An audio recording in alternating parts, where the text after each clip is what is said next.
2012. Get the advice you need from your local real estate pros. Here are your hosts, Jim Paola and Johnny C. live on Real Radio. Yeah, good Saturday morning to you. Welcome to another edition of Florida Talk Real Estate. It's 2 hours of infotainment. That's what we offer. And thanks for being there to take just that serving of 2 hours. Maybe you're on the radio, 92.1 or 101.7. Thank you very much. With your free download, your iHeartRadio app, you could be worldwide listening to Real Radio 92.1. Thank you very much. And, of course, we got the camera set up in the studio. Why? Well, we like to live stream. You can find us on Florida Talk Real Estate on Facebook and go ahead and do it on YouTube as well. That's Florida Talk Real Estate, LLC. Live stream on a Saturday and home of a ton of informational chunk videos. Great to have you along for the ride. You're welcome to be a part of the program with your questions, comments, concerns in the world of real estate. Jump into the conversation. 877-927-6969. The first voice you will hear is the melodious tones of our producer extraordinaire, Jimothy. Good morning, my brother from another mother. Hello, and good morning, gentlemen. A pleasure to be here with you. Always a pleasure. Nice to see you. I'm your boy, Johnny C., your air traffic control, your old buddy, your pal. Let's get your starting lineup on a Saturday morning. Always a pleasure to say good morning to my friend and yours. It's Ross Komarinetz with Brightway Insurance, Juno Beach. Ross, how are you, buddy? I'm doing well. Good to see you, Johnny C. Good to see everybody. Happy nice weather. Huh? Yeah, huh? Oh, it's a reason to celebrate. Brisk out there. Ooh. Brisk? Well, you're speaking like a Floridian. That's right. Yeah. It's far from brisk, but we'll take it. Any little reprieve in the weather is always very much appreciated for those that live down here in the South. Mike Rauch is with us on a Saturday. He's the mortgage guy from the mortgage firm. Is it brisk, Mike? I thought it was pleasant this morning, but I'm still wearing shorts and a t-shirt. I'm in shorts too. You got to be in shorts, Ross. You have to, right? Yeah. I mean, I have shorts on. You have flip-flops on? Of course. Still brisk. Brisk. Yeah. That's why it's brisk. I was like, wait a second. This is a little bit chilly. A little But bit. I mean, what a beautiful morning, of course. Who hasn't been enjoying this? It hasn't been raining on us. Great. Weather, it's been temperate out. It's been nice. Nice little breeze. Yes. I think today's going to get up into the 80s. I think if anybody works Beautiful. outside, they're like, yeah, it's been great. Yeah. Yeah. For those of us who work inside, it's so great for us to judge it, right? Like, oh, it's been so good. Yeah, probably some mornings I don't even get out until, I don't know, noonish. Like, don't even step outside until midday. Till noon? Yeah. Wow. Yeah, just because I go basically get coffee, sit down, Yeah. start working. Start your day. Yeah. Right. Wakes up at 11:50. Oh, yeah. Must be nice. Bless life. I've actually been up. Beautiful. That, of course, is the voice of our longtime leader, fearless leader. I've told you for 11 plus years now. He runs a top producing Keller Williams team. Keller Williams Innovations. You find the Florida Home Pros team.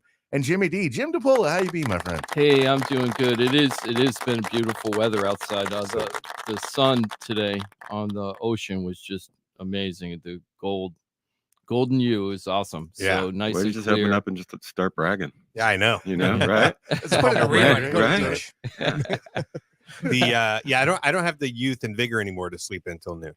Exactly, right? Exactly. I think I might. I'm going to give that a try. I'm pretty sure I got it in the It tank. does seem like a young person's game, right? I'm going to get into shout outs in just a little bit, but we have a lot to talk about. The market report came out. The monthly market report for September came out this week, so it'll be kind of interesting to talk about that.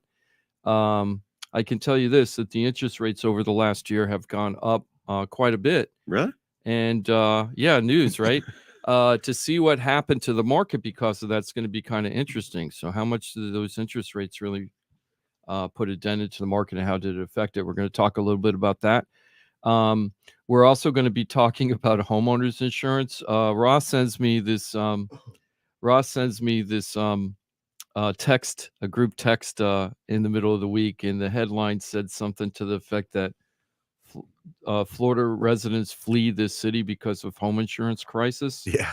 And then I saw a report yesterday where they said Floridians fleeing because of 900% insurance increase, insurance price increases, 900%. Right. I haven't seen that yet. So we're going to talk a little bit about the homeowners insurance stuff. I think Ross's text came through at like 2 a.m. and woke me up. It was. I was like, what is that thing? I look up and it's an insurance article. I said, I'll read it later. And And then of Yeah, course, that's what I'm doing. Research, baby. He's like 24/7. and insurance is real news. It's it's news. It affects. It's impacting everybody, whether you're trying to buy a house, sell a house, or if you live in a house, or if you're renting a house. It's impacting you. It's impacting everybody. So that's real news. It's going to stay news for a while. Then of course the other thing that's real news is interest rates in the real estate market, and the interest rates now have gone past the 8 mark, which we're going to talk about later. And the effects and impacts of that on the market is been very interesting. And the economists now seem to be changing their tune, Johnny, which we love talking about is the macroeconomics. And the economists now seem to be changing, and there's like now 2 camps of what's going to happen. I feel it's like the tale of 2 cities in the economy market. Right. I don't know which one. Both of them sound like plausible to me, and it'll be kind of interesting. But that word that I started bringing up in 2018 is still popping up. That stagflation is still popping up once in a while with some of these wonky guys. So we'll see It's gonna about happen, that. man. It's gonna happen. I don't. Eventually, Oh if you my keep- god. If you float it out long enough, like it eventually hits, right? Yeah. Or a broken Yeah. clock is right twice a day. Twice a day. You know, twice a day that's it's right. right. So what about the soft landing? Is that that's still in play? that's Is that where we're at? that's Tale of City 1. It's still a Okay. potential. Yeah. So Tale of City 1's the soft landing, and the Tale of City 2 is that we go through a malaise, right? And what that means is that we have very low inflation, but we're going to have okay employment, not great employment, but nobody's really going to be spending a lot of money, and that prices aren't going to go up, and people just don't feel like spending money, and we're just going to have like this malaise, and our GDP is going to be very low. It'll still be positive. That one feels like the least likely. With That people because that will one feel like requires spending people. money. Yeah, I was Well, gonna say it requires yeah. people not to spend the Well, money even though they have it. Well, that's Or don't have because it. We spend money we don't have. I think you guys are missing one point I didn't get to Oh, yet. please. The reason why that's all going to happen is Oh, yeah. because the interest rates being super high, and when we get to the 10 double-digit interest rates, Uh-huh. people are not going to be spending money. People are using credit cards at like 29% interest rates right now. What's it going to take? 50? Well, I think it's going to be the limits, which you're going to see. We're going to talk Oh, about so it's that just too. going to be they cap out, Well, so they can't spend well, any more money. I don't want to spoil the beans right here in this segment, but we are going to talk about how the banks are thinking. I think it's really interesting how I'm watching the big banks and what moves they're making right now, and seeing what they're thinking, because I think that's a very good indicator of what might happen in the future. Yeah. So we're going to talk a little bit about that too. So we have a lot of good stuff to talk about in a little bit, but first we want to do some shout outs. First, I want to shout out to Jim and Carla. I made them homeless. Nice. Well, shout out I to, made them. to Jimmy D, all right? Yeah, no, I Nice. made You them don't do that homeless, often. and I've never seen a Yeah. happiest homeless guy opening up the door to me to get into the studio today. He had this big, Come on in, man. yeah, because we closed on Jimmy's sale of his home, and I asked him, I'm not going to get into numbers, Jimmy. Okay, I said, hey It's up to you. Jimmy, did you wake up in the middle of the night this week and just like check your bank account to Yeah. see how much money's in there? First time we woke up as a millionaire. About every 3 hours. That's why I got the banking app on my phone. So, tick, tick, tick, tick. Nope, there it is. There we go. Yeah. Look at all those zeros. Listen, it's not too late to like change plan. You could just Going to have you- Vegas, baby. You're No, gonna no, put it no, all no, on. no. I was Put it on thinking like black or Black? red. Okay, Yeah. we'll put it on. South America somewhere, small island. It's You true. could just retire. Yeah, you know? actually, buy an island. Yeah. Some places. Yeah, exactly. So congratulations, Thank guys. you. I'm really And thank happy you, for you Jim. guys. And this, That should be a shout out to you. oh well. I mean, it really should be a shout out to you and Mike Everybody, and Ross yeah. and the entire team for being able to get that done. And it's so nice having everybody here. And it made the process so easy. I mean, literally the house, the people that bought the house saw it the day after it went on the market. yeah. And so in a way, the house was on the market for a day and it sold. And we had To a an couple of extent. we had a couple of offers. Yeah, So you had six total. choices. Yeah. So you Mhm. had a choice of which offer you wanted to take. Everything's going good. You're closing on your new home within 30 days. Actually within 10. Yeah, because they got the CO yesterday I know. for it. So in the contract, we have 10 days now to close on that. So we'll be doing that soon. So congrats, guys. I can't Thank wait you. till you move in. Thank Now, I want to do a teachable moment here. Let's Okay. just get Yep. into it now. You know how we always talk about knowing our numbers on the show, right? So one of the things really helped out Jimmy to find out his budget was one of the numbers that we calculated was his tax portability. And Mike coached him through the tax portability, and he went to the county Mhm. and he figured out what he was able to take from his tax benefits of the house he has now and transfer him over to the new home, so he's not paying full new home value.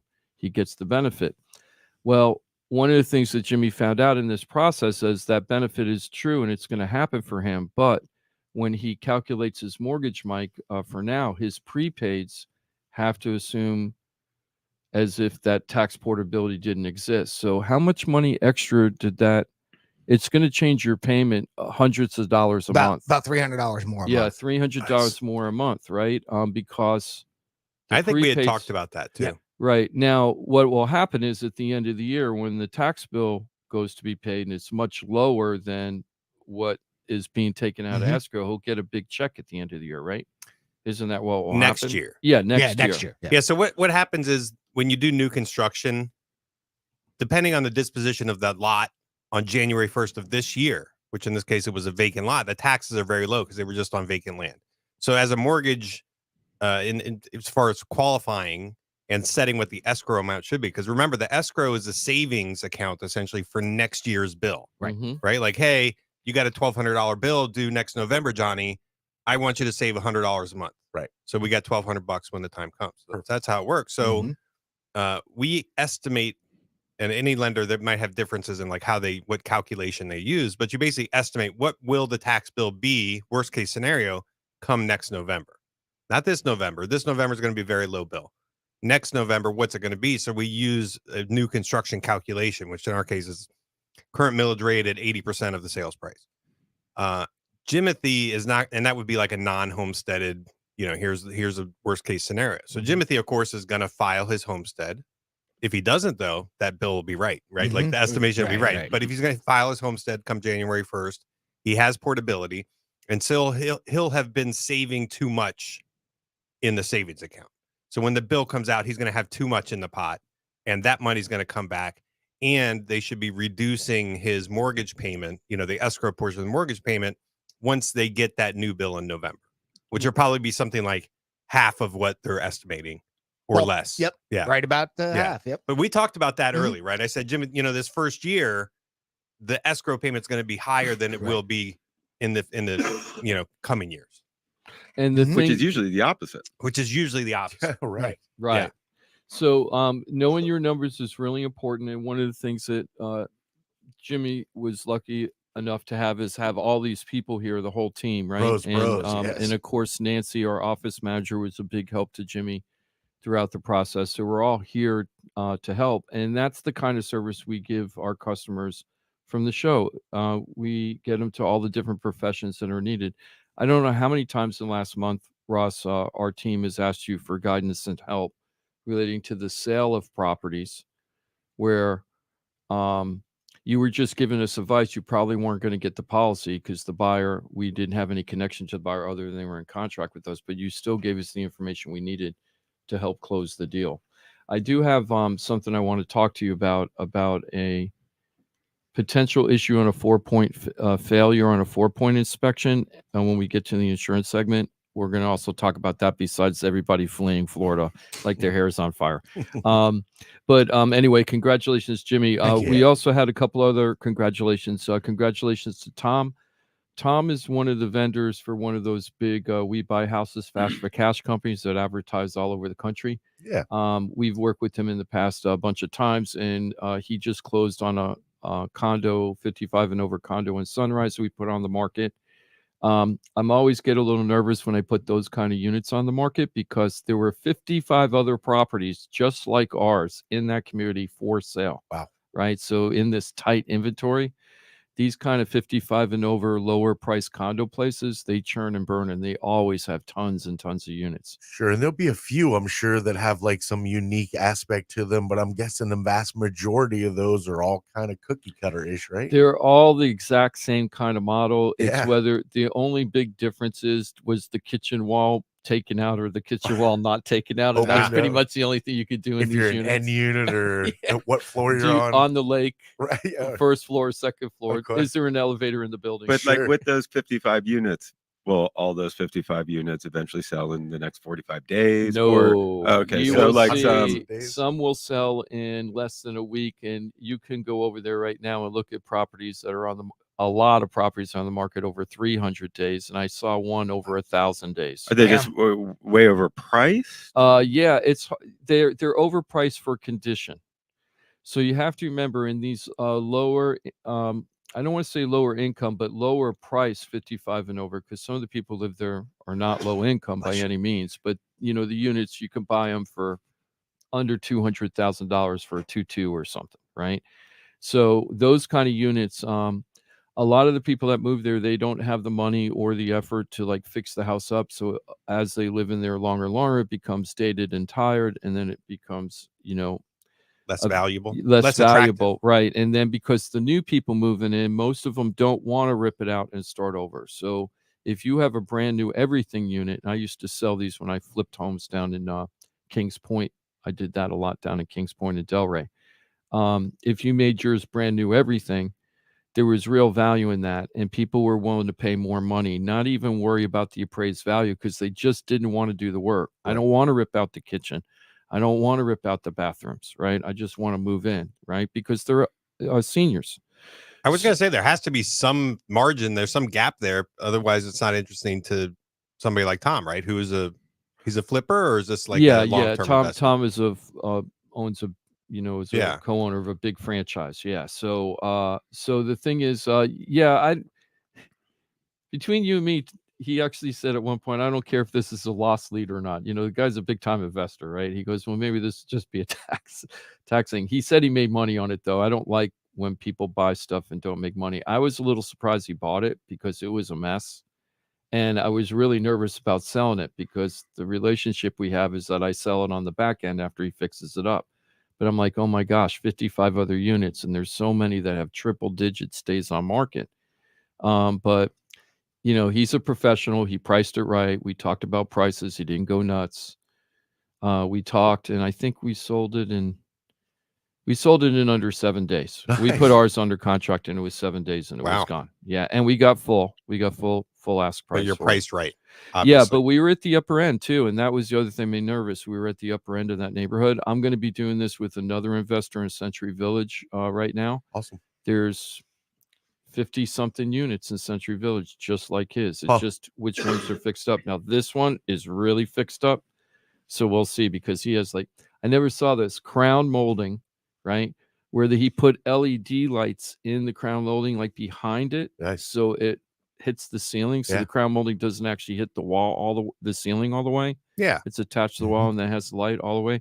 I never saw that in a Century Village unit. Oh, I was going to say, you haven't seen that at all. No, not in a $200,000 condo. No. Are they 8-foot ceilings? Yeah.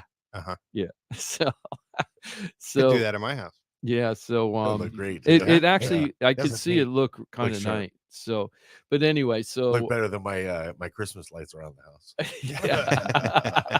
You laugh at me. Evidently, I make you guys laugh. Well, and probably better than my stick-on fluorescent stars on my ceiling. Oh, right. You got remember those? Yeah, remember that. So anyway, congratulations to Tom. We got that property moved for him. Congrats to you. Thank you, Alex. A shout out to Alex. Alex is the investor that has a Century Village unit. He told me if I can sell, I tell him that I usually sell my houses in 21 days or less, usually. He says, if you can sell this house less than 30 days, I'm going to give you another one of those units immediately, because he has another unit in the community. I guess he lists with another agent that is not selling in 30 days. Oh. So I'm going to have to clean up that if I do a good job on this one. And let's see, we closed. And then we have, congratulations to Muriel. Muriel we went into contract with Muriel's property in Port St. Lucie. I helped her sell 2 properties. She's moving to South Carolina.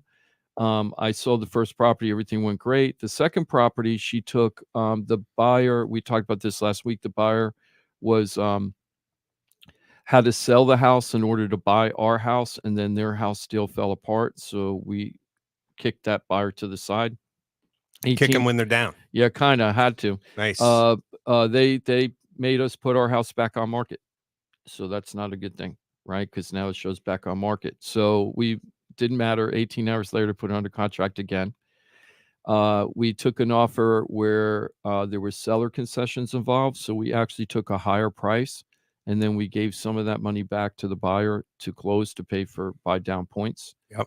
And but that deal would have netted Muriel $4,000 more than the first deal if the house appraised. It appraised yesterday, so she got praised at the higher sales price. So she, by waiting 18 hours and kicking the buyer aside, in 18 hours she made $4,000. So that was a good thing, right? Did the original buyers want to like extend to give them more time? Okay, yeah. All right. And the thing was, they kind of fibbed to us. They said to us that the inspection was completely done and that the appraisal was ordered, and they were just waiting for the appraisal to come back. That's why she went into contract. And then they found out that we found out when they canceled that the roof was old, and the seller didn't want to work with the buyer on the roof. So then that put us at risk because they didn't want to deal with their problem on the back end, and they didn't deal with it up front. And I asked them, what's the useful life on the roof? And the guy and the agent on the other side had no idea what I was talking about, Ross. So I was like, so you've been negotiating a roof for 4 days and you don't know the term useful life of roof? And he didn't know. And I was like, no, we can't stay in contract because they had to put their house back on the market to sell it. I had one like that. The buyer was getting quotes from another agent, not Ross. And they emailed me and say, hey, this agent's asking what's the minimum requirements, to satisfy lending requirements. And I'm like, well, that's scary that they don't. Here's what they are, but it's scary that they don't know the answer to that question. Like, are you sure you want to work with that that insurance agent? Yeah, like, can you they imagine? just don't know their job. I don't know what to tell you At all. It's crazy. And then and Muriel, thank you. She referred me to her neighbor who needs to sell a house.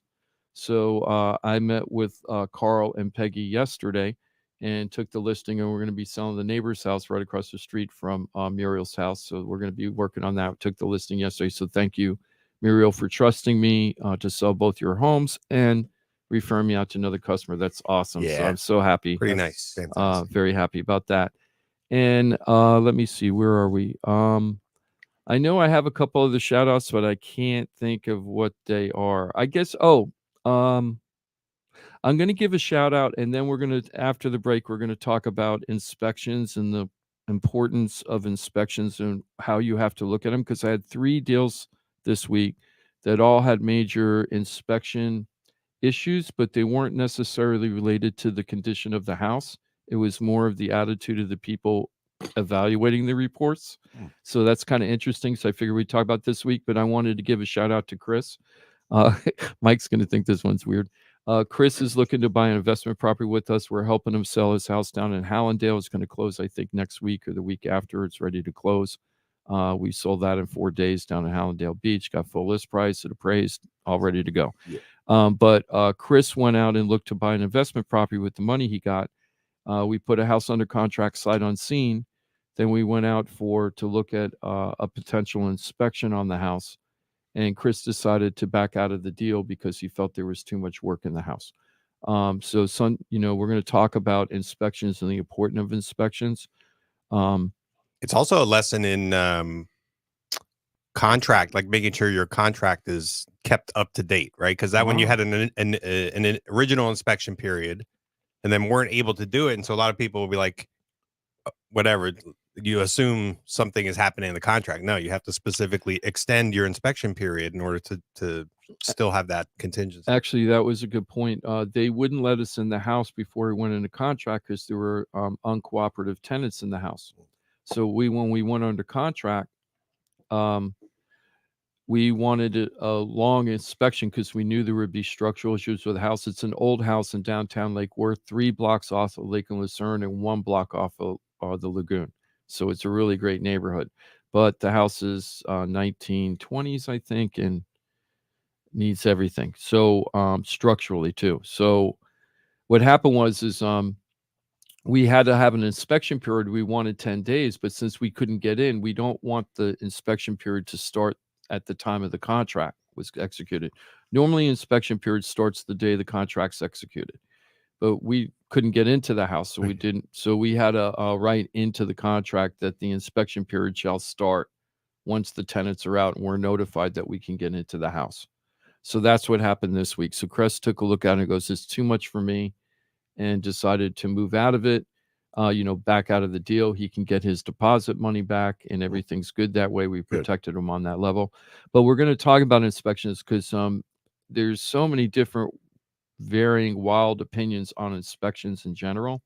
And it's really good to understand when you're a buyer or a seller what the expectations are. In an as-is contract, we're going to focus on as-is because that's the most common contract out there. So let's go ahead, Jimmy, and take a break right now. We're going to get into that. Okay. And then on the flip side, right after that, we're not going to spend too much time on that. We're going to go right into Ross and talk about all these people supposedly fleeing Florida because insurance is horrible. Very good. We still got lots going on a Saturday. You're always welcome to join us. It's toll free at 877-927-6969. That's 877-927-6969. 4-minute break. If you want to pile on right now, you're more than welcome to do just that. Of course, if you're not comfortable on the radio, I totally understand. Always remember, Florida Talk Real Estate is a .com. Your one-stop real estate shop. You have a hotline there. You can dial that up. Access to the entire team. Pros, 888-973-7828. You'll find it at floridatalkrealestate.com. That's floridatalkrealestate.com. Find them on Facebook and YouTube as well. And, of course, back on the radio 4 minutes from now, it's Florida Talk Real Estate right here on Real Radio. The bad news, the brain isn't all that great at hearing stuff and remembering it. The good news, you can watch us too. Like and follow us on Facebook, Instagram, and Twitter at Real Radio 92.1. For more information about contests on the station, visit realradio921.com/rules. Real Radio weather. From the Gordon and Partners Weather Center. Have you or a loved one been injured through no fault of your own? Call 561-333-3333 or go to fortheinjured.com. I'm meteorologist Jennifer Collins with CBS 12 News.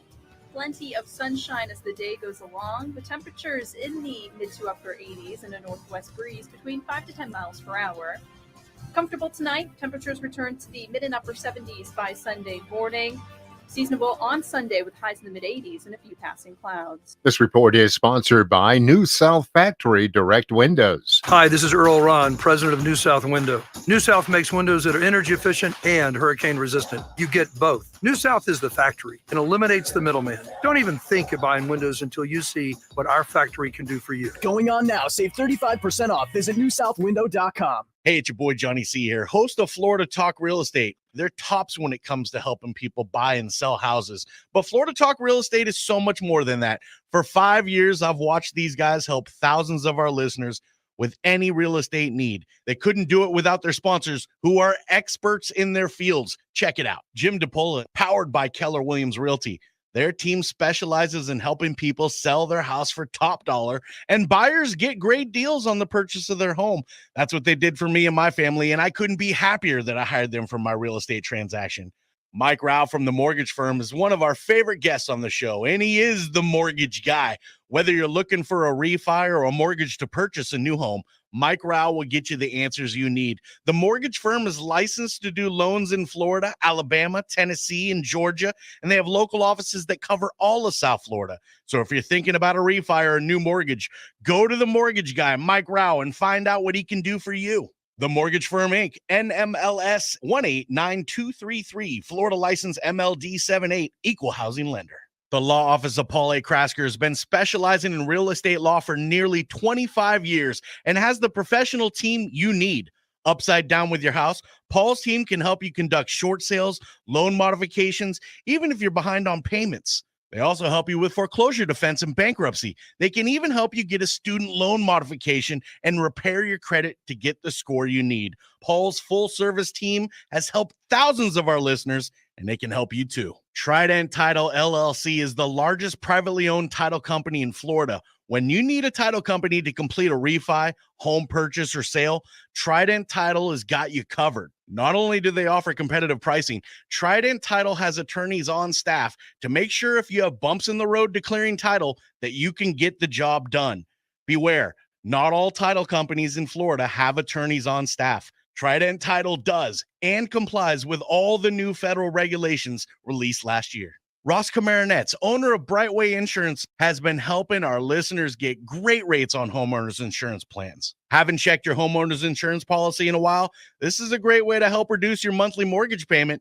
Ross can also help with renters and auto insurance. Ross is only a phone call away and can usually get the answers you need same day. Call Ross today at 561-425-6228 or drop by his office at 873 Donald Ross Road in Juno Beach. So now you know why I'm happy to be part of the Florida Talk Real Estate Show, the longest running real estate show in Florida. And all these sponsors are just a phone call or a click away. Just call 888-973-7828. That's 888-973-7828. Or go to floridatalkrealestate.com. That's floridatalkrealestate.com. And don't forget to use the most accurate search engine to find your new home or ask for a free home valuation because floridatalkrealestate.com has you covered. That's floridatalkrealestate.com. Real Radio 92.1. We are an iHeart radio station.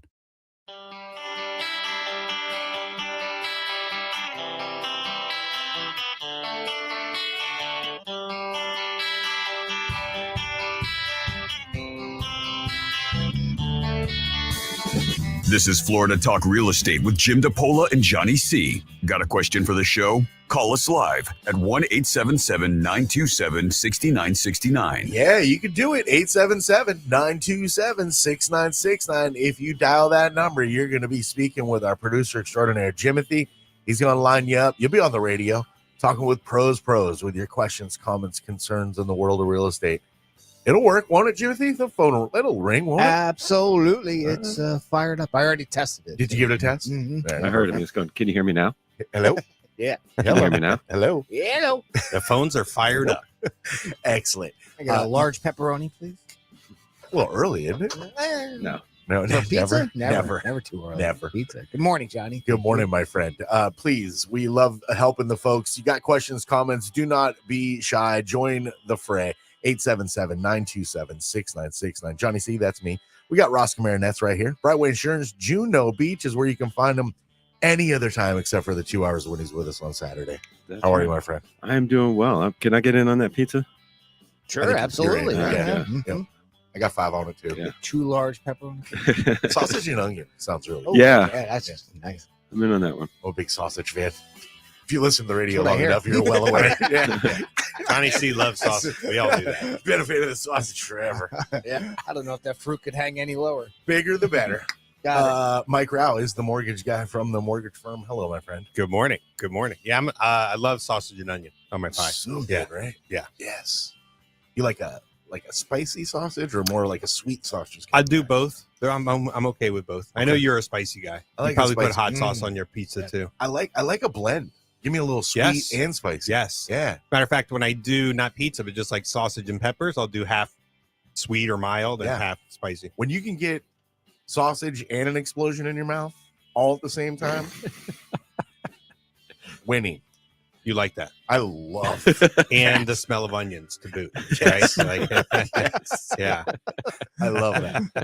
You all right over there, Jimothy? I'm doing just fine. All right, good. Let's ask Jim DePola if he's doing all right.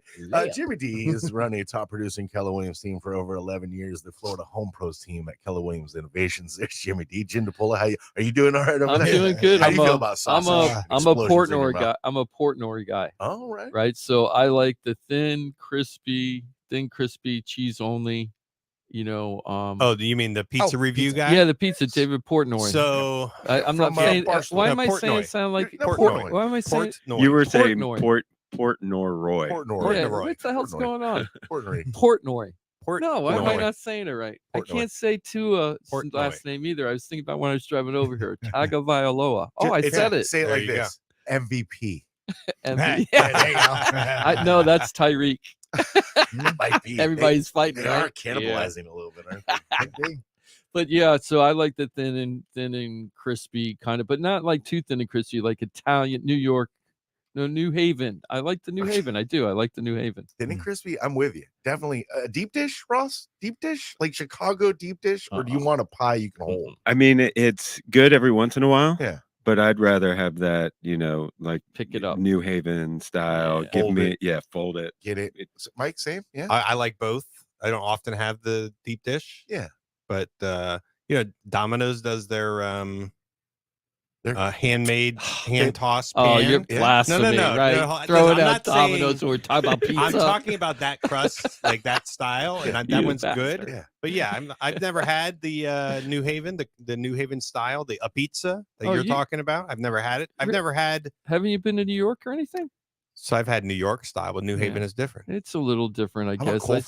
coal fire? Anybody? Coal Yeah, fire? I could take coal fire, it, but I'm a New Haven guy. I'll put it this way: I'm not like super picky. Well, I like if pizza you, in general. If Right? you want Yeah. New Haven, go down to Delray. I think there's a place called Pepe's, if I'm not mistaken. It might not be. If you type in Delray Beach New Haven pizza, Portnoy just gave one of them down there an 8 point something, which is really high. Beats. And I like a says beats it- down there. Yeah, and I Beats. just saw It's the called a review a Beats. couple weeks ago. A It could have been a year old, but it's a newer restaurant. So I think it's a beat. I think it's. I think you're right. Yeah, I think it's a beat. pizza. Yep. So A Beats. Yeah. Yeah. And then of course in Jupiter, or is it not Jupiter, Tequesta, right? We have another 8 pizza for Portnoy, is that Willie's at the gas station. The Pizza Nazi. Yeah. Yikes. No, I love that place. I love that place. Ross said that he went there recently. I'm not saying that as a bad thing. No, it's awesome. I love It's a it. fun thing. It's part of entertaining. Ross, didn't you say the last time you went there were like 3 guys ahead of you and you went to order and they go, no, we take one order at a time? Yeah. Well, the first time I went, I didn't really know how it worked. It's like in line, like Jerry and George, like, all right, just take a couple steps, And so like those guys had ordered. So I walked up thinking like, okay, it's my turn. And I stood there and the guy's like, no, we've got enough orders going right now when, we don't like to get Willie backed up. So, we'll take your order in a second.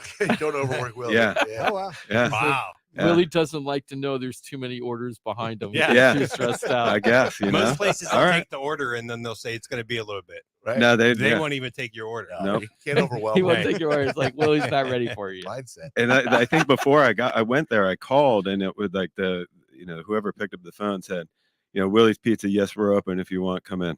And click. Yeah. Yeah. We don't answer questions. I really got to go over there and do a video. But of now, this. for some We're reason, gonna I heard get they together. take takeout orders now. I don't know. Yeah. They're evolving a little. Exactly. Yeah. I got to try that garlic sauce. He says he's famous for Yeah, that it's garlic good. sauce that he puts on there. He makes this garlic sauce and he gives it to you with the pizza. Nice. And then he's like, you got to eat it with the garlic sauce. Eat it I haven't with dumped it all over it. Yeah. What are we talking about? So we got a couple of eights down here for Portnoy. So go ahead and Sweet. check it out. I like it. Yeah. Well, So- you mentioned Jupiter, Doondog Tequesta. Yeah, that's right. Close enough, right?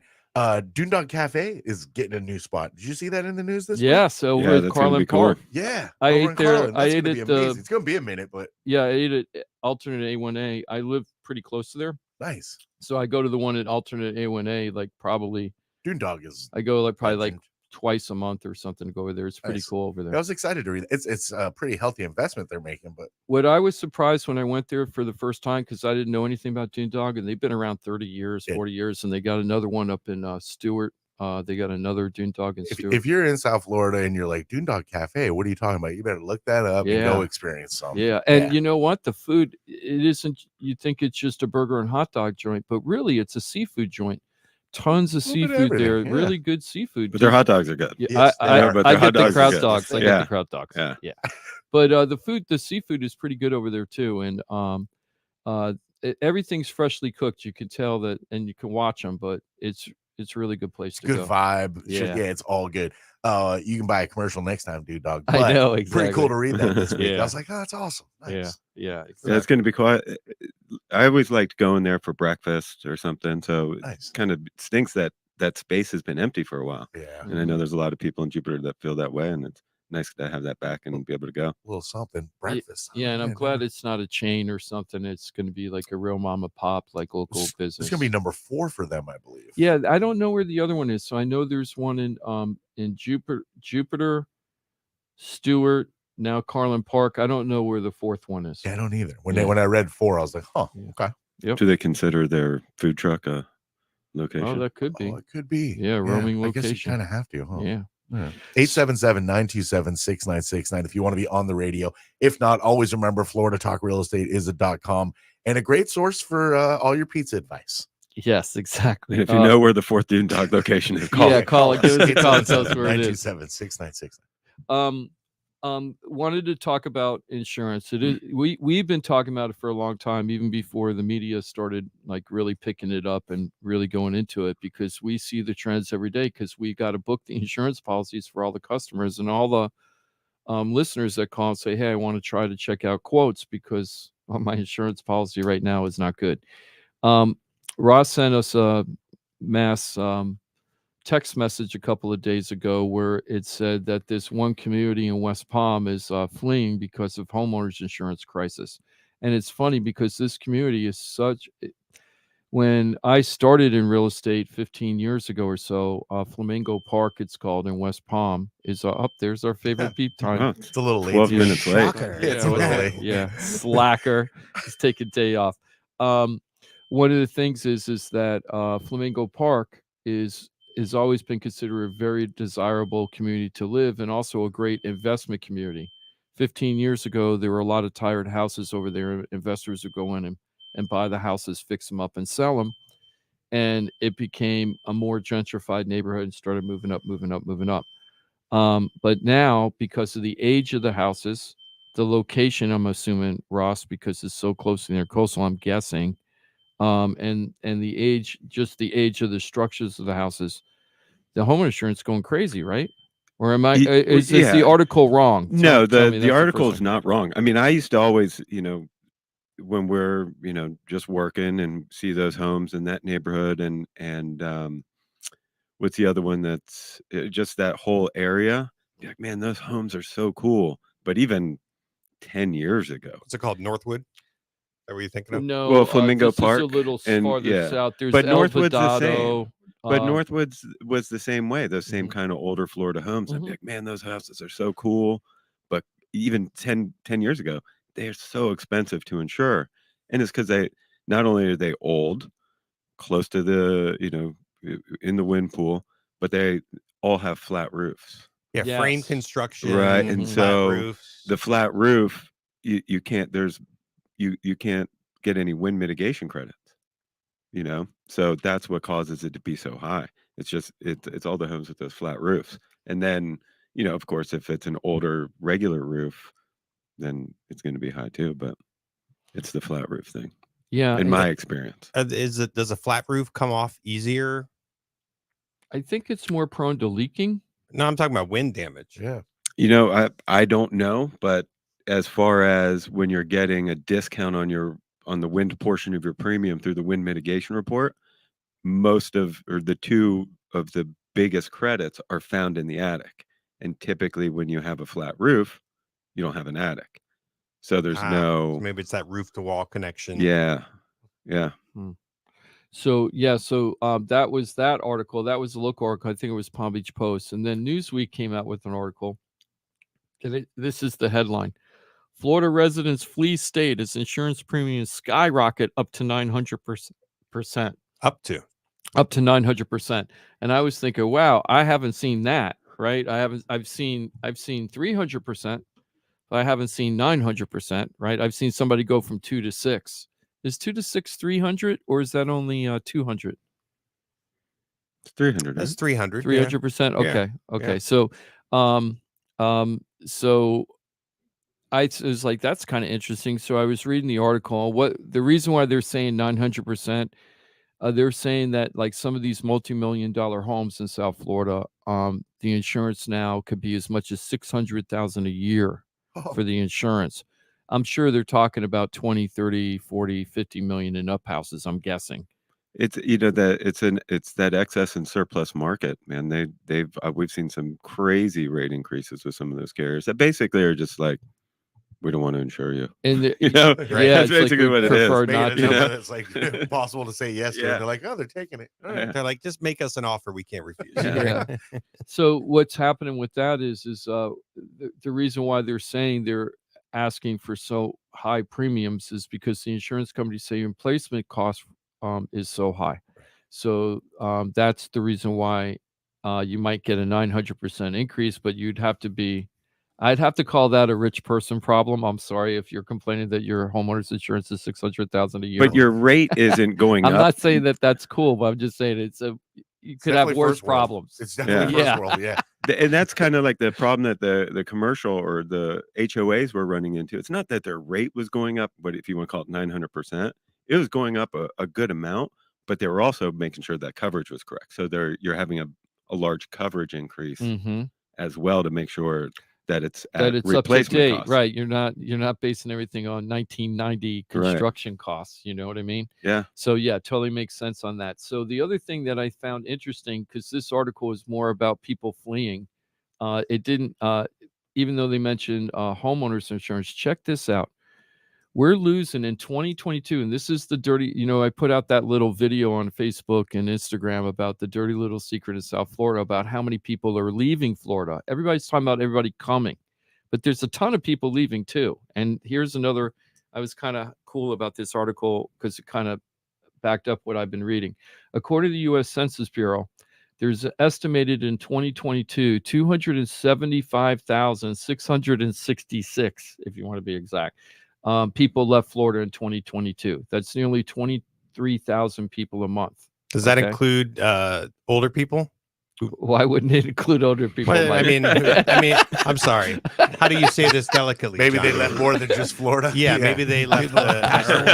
Deceased people? Yes, You're talking about deceased people? Some of the haunted houses you're trying to sell. Yeah. Sorry. Yeah, they don't count anybody 65 or over. It's over. But about 23,000 people a month are leaving Florida. Now, where are they moving to? Georgia, North Carolina, Tennessee, South Carolina, Texas. Those are the top 5, which is exactly what I'm seeing in my day-to-day life as a journalist, as a reporter. I almost said journalist, reporter, as a realtor. This is exactly what I'm seeing. Muriel, for example, the person we gave a shout out to, she's moving to South Carolina. It's just a perfect example of what's happening with these trends. So there's a lot of people moving out of the state. There's a lot of people moving in. There's still a net more people moving in than moving out. But I think that this is the first time we've seen, I might be wrong, but this is the first time I think that we've seen these kind of numbers leaving Florida. I don't think that we've seen that too many times in Florida's history since we've been since we've been doing the statistics on that.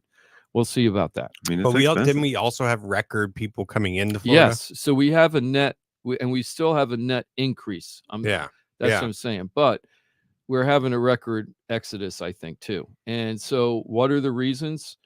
The people are saying insurance premiums for their homes, congestion, cost, change of lifestyle, slower lifestyle, mosquitoes. These are all reasons that people are thinking about, reasons why people have said they're leaving here and going to other places. Zika. Yeah. Right. Now, one of the things is Zika babies. Yeah, Zika babies. One of the things I find leprosy. They just don't talk about it anymore. Well, we got the Like, leprosy in Orlando. Coach Prime still coaches Colorado. Just because you don't hear it every day. He's still there. Oh, I thought he left. He's still there. He's still there. But because they're not shoving it down your throat every minute. Doesn't mean it's not so. I wonder why. So it's just very interesting to see what's happening. Insurance is a big issue with people right now. There's no doubt. Insurance is. I'm talking more about insurance when I'm sitting down with sellers and buyers than ever before, because there's just so much to go over. I just picked up a house. Got another shout out. April and Joe. I just picked up their listing. We went over there to go over everything. Their roof is older, so we're doing some research on that with the useful life report, and also having a roofer come out to find out, because there is a small leak in the house. We're going to get into that in a little bit, Ross. Actually, let's get into that right now. Let's get into all of this stuff. So First of all, are you seeing what you're reading in the paper? Is it a real representation of what's happening in your day-to-day work right now? Or are you seeing that they're hyping? Is this hype that we're reading about in the paper with these people fleeing for insurance, or costs are going up so high that it's making it unaffordable? I mean, we're not seeing the rate increases that we were. You know, like when I first started, back in March of 20, when we started talking about this, we're not seeing those rate increases as bad anymore. But there's, rates are still high, and, people are calling and complaining, and hey, I mean, it's what it is, like, this is the best I can do for you, and I encourage everybody, hey, this is the best I got. I encourage you to shop around. Unfortunately, there's just no other store. You know what I mean? There's no other options. But so for that couple year buildup, it's coming. It was happening to people a little bit here, but a lot of us were still floating in the, well, it's not happening to me yet, right?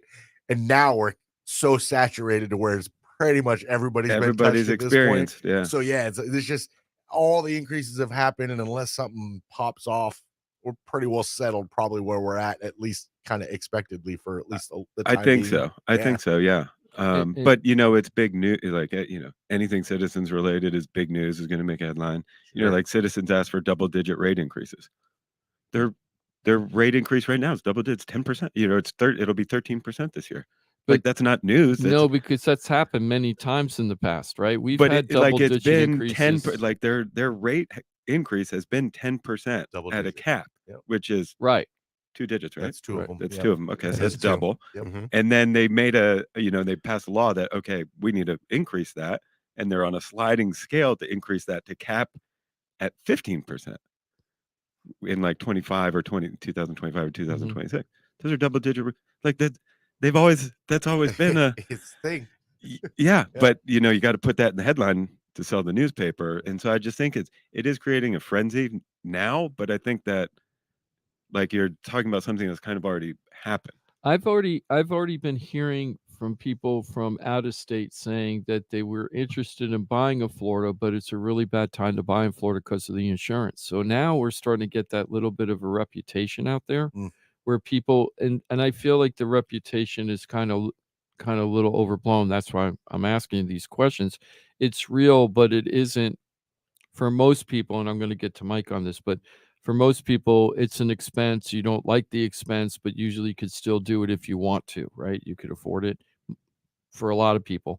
So it's going to be really interesting to see how all this changes. Now, Mike, what about in your real world when you're trying to get people mortgages and dealing with insurance today? Are you seeing a lot of deals die or have to be renegotiated just because of the insurance? I think definitely, like, Ross and his team provide a range of like structures on the policy. So here's what we would really recommend. If you're on a budget, here's a budget. And sometimes if you have to go even lower than that, we can do that. And so I try to estimate numbers that are, realistic, like possible. Maybe sometimes if somebody's pushing their limits, I just know we're going to have to go on the budget option, or I just tell them, hey, listen, you're going to have to take what you can get for now, get your foot in the door. And if you're not happy with the coverage, switch it up next year or midterm or whatever it is. So I think if you do that part properly, you don't get in trouble on it. Does that mean I don't have to go back to Ross sometimes and, hey, Ross, we need insurance at this number? Is that going to be even possible? Because sometimes you do, right? Sometimes you don't know for real until you get the quotes, right? Until you have the women, the 4-point, and you send them over and they come back with the quotes. It's not often that I'm super surprised, but I have been surprised. I've seen some, I've estimated, $3,600 on a policy, kind of thinking it was possible. And then a quote comes back at $5,000. And that, if you're at the limit on your DTI, may not be possible. Right. So it's definitely something you have to be aware of in my position. And if you're an out-of-state lender, for sure, if you don't do a lot down here, you don't know what you're getting into. And you're quoting, like most of the country, what's a policy? $1,200 for the year. Those are the people who are coming here from out of town, out of state, are shocked. Yeah. by our homeowners insurance. Do you even play? Because I'm sure, like, you're a phone call away to Ross to get numbers, right? Real numbers. But yeah, I'm sure you had like this sort of like vague numbers you would use when you were kind of running through like preliminary stuff. That's a tougher world these days, I'm sure. it's tougher. I've like found myself on my initial numbers giving, like, especially I kind of determine like how close to the limit is somebody. So I have an idea on what insurance would be possible and what's impossible. And if somebody has space in the DTI, I'll give them a number which I think is going to be more along the lines of Ross's not premier. Is that what you call it? Premier? Yeah. You know, the recommended option. But if somebody is really tight, I can't blow them out of the water on insurance when I know that there's an insurance number that's probably possible. Well, but I definitely have a good sense of what's realistic and what's not realistic. And what's really tough is in your world, there's already all these incremental hop-ups before you even get to the insurance. Yeah. So like comparatively, and correct me if my numbers are wrong, but I read this and I'm pretty sure I remembered it correctly. So comparatively over the last 2 years with the interest rate difference, $400,000 home, 20% down, you're paying $1,000 more a month. I read that at like 8% versus 2 years ago with a 3. I think that's $1,000 difference, and we're not even talking insurance. It's about 10%, right? For every 1% increase in the interest rate, you lose about 10% of your buying power, or you would have to, your expense is going to go up 10% essentially. So I don't know if the math works out on that. Yeah, that's why I don't know if the number was quite right, but I read that felt same. like I was close, I right? read the same article. I felt like it was legit on the loan value, that like the loan value, the difference in the interest rates. I don't remember what they used the interest rate as, the I think low it was interest 3 rate. to 8. I want to say they were doing. Oh, from 3 to 8. Yeah. So 5%. So it's 50%. Yeah. So it would be buying power. Right. Yeah, buying power. They were talking about a monthly obligation was $1,000 more comparatively. Without $400,000 home, 20% down. Your principal and interest is $1,000 a month. $1,000 more this year versus if you'd have done it a couple of years ago. So 320 loan amount at 3%, then Yeah, 320 loan amount at 8%. Let's see what it is. With 20% down. I'm like, okay, all right. Yeah. So if you want to talk about that, you just have to talk about principal and interest, right? If you're saying how has the interest rate change affected it? So the down payment doesn't matter. The insurance doesn't matter. It's just like, what are you borrowing? What's the 30-year amortized payment? Yeah. I'm going to do it right now. So while you're doing that, I want to ask Ross a couple of questions about some real life examples. Okay. So let's say I have a house in Royal Palm. Let's say it's like a 4-bedroom, 3-bath or something. Let's do a 3. Let's do a 3 too. You want to do with a pool? Yeah, no. And a new fence. This is a 2000. It's Yeah, about right. half New a fence. fence. Right. You want to hear I got a story for you guys. I want to hear it. Yeah, go ahead. But 2002 CBS, right, in a gated community. So it's like one of those type of homes, what you would expect. What I'm wondering is, they said that when they talked to their insurance person, because they didn't, I referred them, but they decided, right? So they're dealing with this insurance company that's related to this credit union out of state. And they said that when we did the inspection report, the water heater was functioning properly, but it was past its useful life. So what they said was, if the water heater is replaced as new, that they would actually get an insurance discount, as opposed if they had a water heater that was operating properly, but it was old. Is that true? How old's the roof? 2002? We're working on that right now. Yeah, it's a 2002 roof. No, we're talking about water heater, though. I know, but... Why did you ask about the roof? When I'm learning. Why did you ask about the roof? What was going through your head when you asked that? So if it's based on the age of the roof, okay, what carrier is going to accept it? Well, the inspector. Okay. So if it's a new roof, I see what you're saying. Then okay, there may be a carrier that's willing to accept that risk based on a new roof, but they may say, well, that hot water heater is 21 years old. It's too old. And we would want that to be replaced, because some carriers do have a hot water heater age restriction. So that's why I was saying, okay, how old's the roof, to figure out, okay, what carrier we're going with, and then run through those guidelines. If it was Citizens, if it's Citizens, it doesn't matter. It doesn't matter if it's Citizens. No. Okay. They got In this 21 case, years out of a hot water heater. That seems remarkable. Yeah. I think some of those older ones can go. I mean, Yeah. they all last until they don't, you know? So let me. Every one of them does. Yeah. I mean, we're talking about a failure of the vessel, though, right? Like, Right. because you can maintain a water heater, Yeah. the heating elements, and True. cleaning out the Yeah, I guess, buildup. you And, know, take care of it. Yeah. Right? But speaking of the roof, Lube it. if the roof was not gotta lube it. And replaced, I've never but seen it on a has 4-point inspection that, Mhm.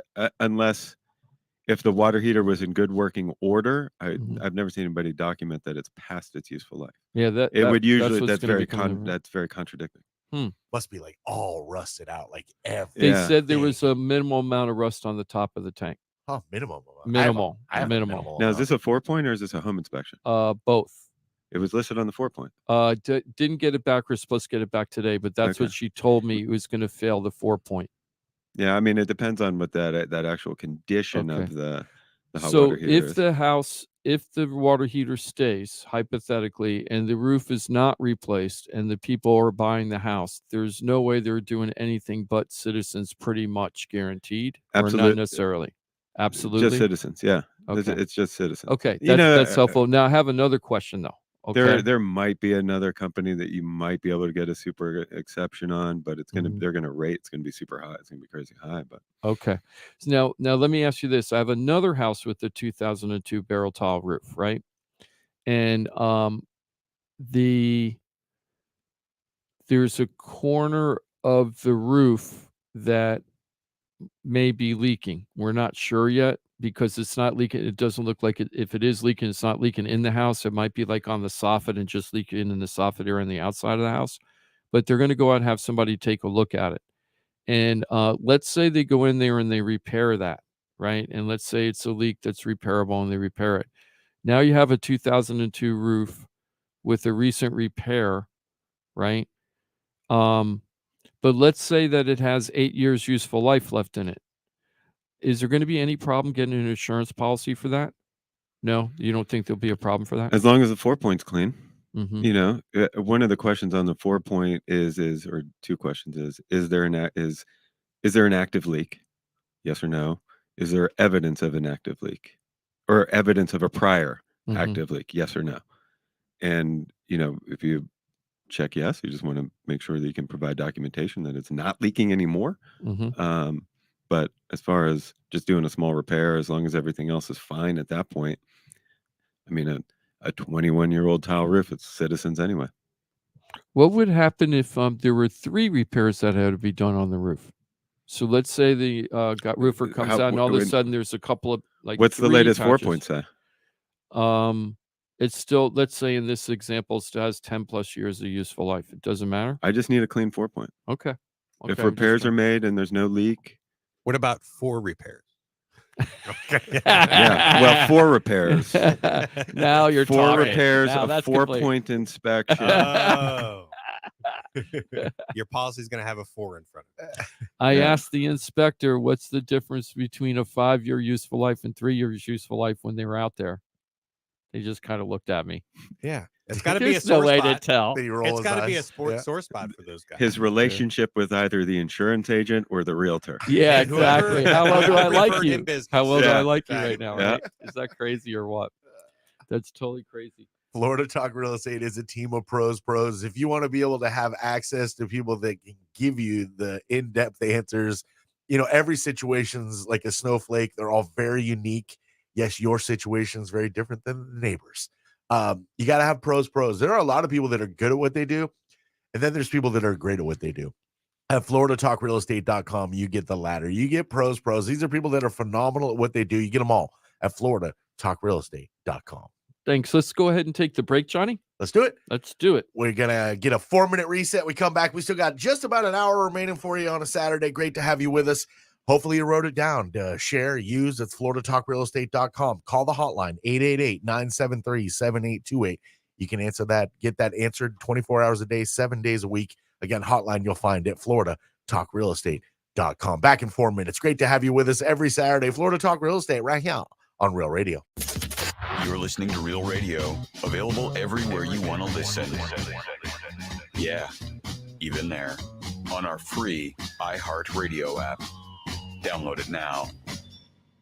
Hey, it's your boy Johnny C here, host of Florida Talk Real Estate. They're tops when it comes to helping people buy and sell houses. But Florida Talk Real Estate is so much more than that. For 5 years, I've watched these guys help thousands of our listeners with any real estate need. They couldn't do it without their sponsors, who are experts in their fields. Check it out. Jim DePola, powered by Keller Williams Realty. Their team specializes in helping people sell their house for top dollar, and buyers get great deals on the purchase of their home. That's what they did for me and my family, and I couldn't be happier that I hired them for my real estate transaction. Mike Rauch from the mortgage firm is one of our favorite guests on the show, and he is the mortgage guy. Whether you're looking for a refi or a mortgage to purchase a new home, Mike Rauch will get you the answers you need. The mortgage firm is licensed to do loans in Florida, Alabama, Tennessee, and Georgia, and they have local offices that cover all of South Florida. So if you're thinking about a refi or a new mortgage, go to the mortgage guy, Mike Rauch, and find out what he can do for you. The Mortgage Firm, Inc., NMLS 189233, Florida license MLD 78, equal housing lender. The law office of Paul A. Krasker has been specializing in real estate law for nearly 25 years and has the professional team you need. Upside down with your house, Paul's team can help you conduct short sales, loan modifications, even if you're behind on payments. They also help you with foreclosure defense and bankruptcy. They can even help you get a student loan modification and repair your credit to get the score you need. Paul's full-service team has helped thousands of our listeners, and they can help you too. Trident Title LLC is the largest privately owned title company in Florida. When you need a title company to complete a refi, home purchase, or sale, Trident Title has got you covered. Not only do they offer competitive pricing, Trident Title has attorneys on staff to make sure if you have bumps in the road declaring title that you can get the job done. Beware, not all title companies in Florida have attorneys on staff. Trident Title does and complies with all the new federal regulations released last year.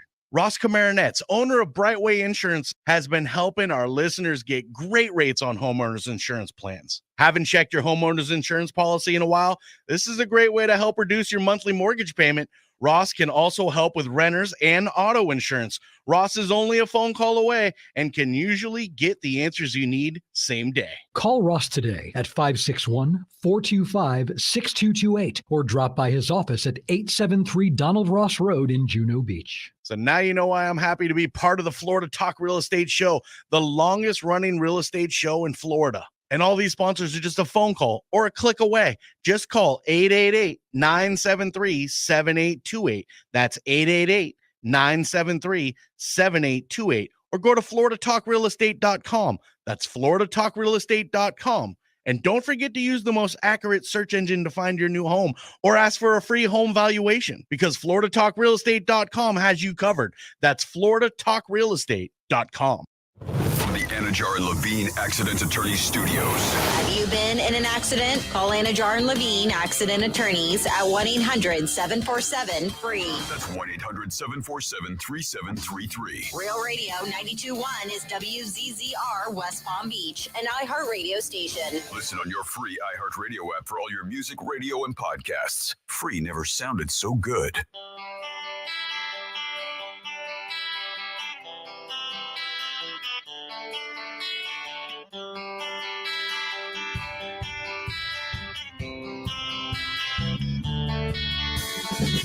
This is Florida Talk Real Estate with Jim DePola and Johnny C. Got a question for the show? Call us live at 1-877-927-6969. I'll say it again. It's 877-927-6969. That's a toll-free number. If you got a question, comment, concern in the world of real estate, you want to dive into the conversation, you're welcome to do just that. Jimothy will line you up. Speaking of Jimothy, how are you, my brother? Doing mighty fine. Good morning, Johnny. That's our producer extraordinaire, Jimothy. I am your boy, Johnny C., your traffic control. Ross Komarinetz is with us on this Saturday with Brightway Insurance, Juno Beach. Good to see you, Ross. Juno, that's right. Good to see you. And Mike Rauch here, too. He's the mortgage guy from the mortgage firm. Hello, Michael. Juno, that's right. And Jimmy D. He's our fearless leader. Told you for 11 plus years.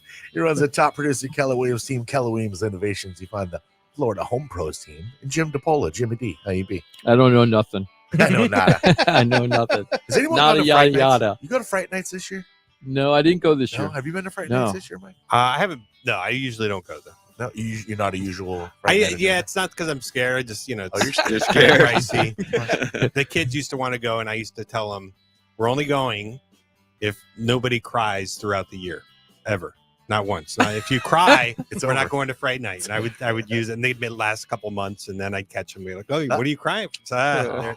Don't talk to me in October, right? Maybe. But the truth is, I just didn't really want to go. All right, fair enough. Yeah, but they always found a way to save you, didn't they? Yeah. You been, Ross, this year ever? I've never been. I was actually coincidentally thinking about trying to check it out tonight. Nice. Isabel, thinking about it too.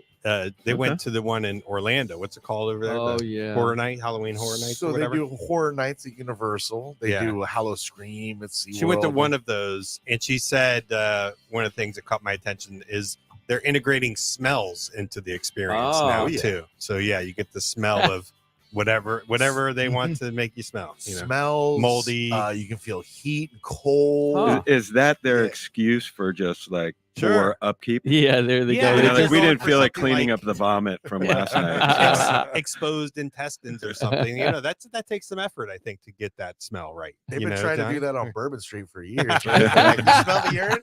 That's intentional. That's so funny. I Fright got Nights? stopped. Jimmy, you go Fright Nights? No, I'm not. It just doesn't interest me. All right. I think Timothy is scared. What's the way he age? Like, answered, at I what think he's age scared. does a kid go? As young as possible. Whatever age you're willing to deal with what you're going to have to confront. Well, I mean, I have a 4-year-old. Might be a little. That's what I'm saying. Like, I mean, you show up with a 4-year-old, and then the first person jumps out with a chainsaw. Like, night's over. So I gotta go. You know, it depends on your four. I can when my now 10-year-old was 4, she was walking through our living room, and our TV's up on the wall. My Bloody Valentine's on. She's walking, and I'm watching her. She sits down at the couch, and she's just eyes locked on this TV. 4 years old, and I'm looking at her, and I look at my wife, and I look at her. About 10 minutes goes by. She's just staring at this TV, and she turns to us and she goes, "They're gonna get murdered." Hooked, wow, line and sinker, like massive horror fan from that moment forward. Yeah. So doesn't she have the Pennywise costume or statue? She's gonna be Art the Clown for Halloween this year. Okay, yeah. If you know who that is, you know that's deep end. She's 10.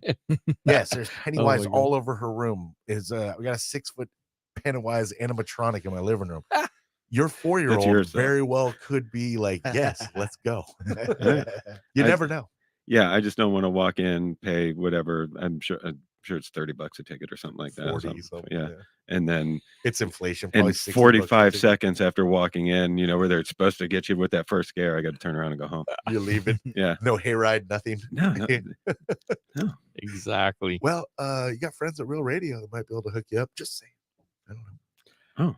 When is there like a 6969 877 I'm not going to Fright Night, but there is a documentary about a guy that up in Massachusetts or something that had like one of the best Fright Night experiences and was like famous for it, but he was also like this sadist in real life, and Sure. then he got busted and everything. There's a documentary. I think I'm going to watch it this weekend. Just see what it's about. Isn't there like Really? some Let's check that out too. Yeah. Isn't there some crazy It's like Netflix. real haunted house type of thing where like it's I remember seeing like a story where it's like I don't know, like exclusive, try to get in, like find out about it, but like real in Florida. I don't know where it is. Are they forget I brought selling it it? up. No, It sounds like I the have to look plot it to up. a horror movie. Yeah, I'm no, still, yeah, it I'm was. still waiting for my haunted house, guys. It's a Rob Zombie movie that just just- it's right? exactly right. Yeah. Waiting to be written. I know there's some really, really phenomenal like standalone one house Yeah. like in Ohio, like it's Mhm. around the country. There's some really and ones that like really give you warnings, like, look, we're gonna grab you, we're gonna make you feel like you're gonna die, and it's gonna be an awesome experience. You ready? It's $40. Yeah. I haven't heard about those. That's pretty cool. Oh, they exist. Yeah. That's pretty cool. Speaking, this has been a McCamey Manor. Have you heard of McCamey Manor? No. I haven't. All right, you should look it up. I remember McCam- reading about that. Oh, is that? I think that might be the Netflix documentary. Is that your documentary? Yeah, it might be. That's weird. Okay. Yeah, it maybe might that's be. it. Yeah. But so keeping on the Halloween trend, we're going to start talking about interest rates and the economy, right? So, Mike, oh my gosh. We've never had interest rates this high since we've been on the show. 12 years, no interest rates this high. Yeah. Right. So I know, right? It's appropriate. So we're at 7.63 for Freddie Mac this week. We went up 0.06 from last week. This time last year, we were under 7. We were barely under 7, though. We were at something like 6.89 or something like that, right? Last year at this time, this week last year. Yeah, it says we're up 0.69 year over year. So this week, last year. This week Isn't last too bad. year. Less so than three-quarters of a point over a point. year. Is That's that a big deal. Is that well, that's what I wanted to talk about. aggressive? Does that feel? Doesn't feel overly aggressive, does it? Right. That's what I It's not wanted. too bad. That's what I was thinking. So the big shock that we went through, it seems like maybe it's flattening out. The big. I don't know if it's going to continue. We go on another upward trend, and we're just taking a pause here and jumping up again, Right. which could happen. But 0.75 of a point over a year is not normally considered like an amazing event over the history of mortgages. However, going from a low of 2.65 in 2021 and being at 8% well, let's talk about that first, Mike. So the 7.63% for Freddie Mac for the week, right? Yes. Then you read articles like CNBC saying that we have the highest interest rate, that we finally hit 8% and that the interest rates now are at 8%. Let me see. Sure. No, I don't have that one. And they're talking about 8%, but Freddie Mac is saying 7.63. In real life, with an average credit score, not a bad credit score, not a great credit score, and you're just buying a house today, and let's say that you're not putting 20% down, okay, so that there's PMI involved, right? Private mortgage insurance. Anytime you buy a house and you're not putting 20% down, you have to pay what's called PMI. I used to, when I started the show, call it MIP, and everybody used to tease me about it. But that's also a legal term for it, or not illegal, but a customary term. An upfront mortgage insurance premium. Mhm. So, UFMIP. Right? Upfront Yeah, mortgage UF. insurance Okay. premium. FHA UFMIT, charges that. otherwise known as UFMIT. Yeah, UFMIT. The UFMIT. The UFMIT. UFMIT. So PMI though, seriously, PMI. With PMI, when people are paying PMI plus today's interest rates, average credit score, less than 20% down, what are they getting in real life? And Mike's giving me this look right now. All the radio I don't listeners that understand he the doesn't want to question. answer. No, I don't understand the He's like question. la la la la la. What's the question? How much is the real interest rate that you're actually paying? Oh, okay. All right. So Okay. you want me to combine the MI rate?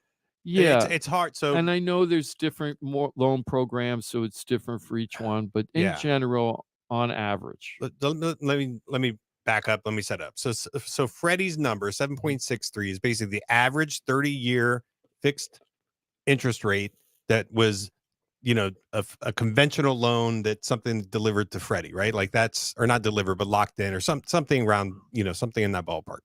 And what they don't publish anymore, and they used to, they would put something like, and this was costing an average of 0.8 in rate, or in points, right? Or 1% in points, or points. This past year, they stopped reporting the points involved with that average rate. So you don't know if this involves 2 points, 1.5 points, 1 point, 0 which points. means they're buying down their rate, right? So you basically are paying a percentage of your loan amount in order to reduce the interest rate. Right. A very common practice. It used to be that, here's your par rate. Your par rate doesn't cost any points, and this is it. So I would say this, Jim, the par rate right now easily could be 8% for somebody. Easily. And you're paying a point or 1.5 or 2 points or 3 point, whatever it is, to get down to these 7.5 numbers. Mortgage insurance with average credit, if you're doing, say, 5% down on a conventional loan, is probably something like 0.6-ish.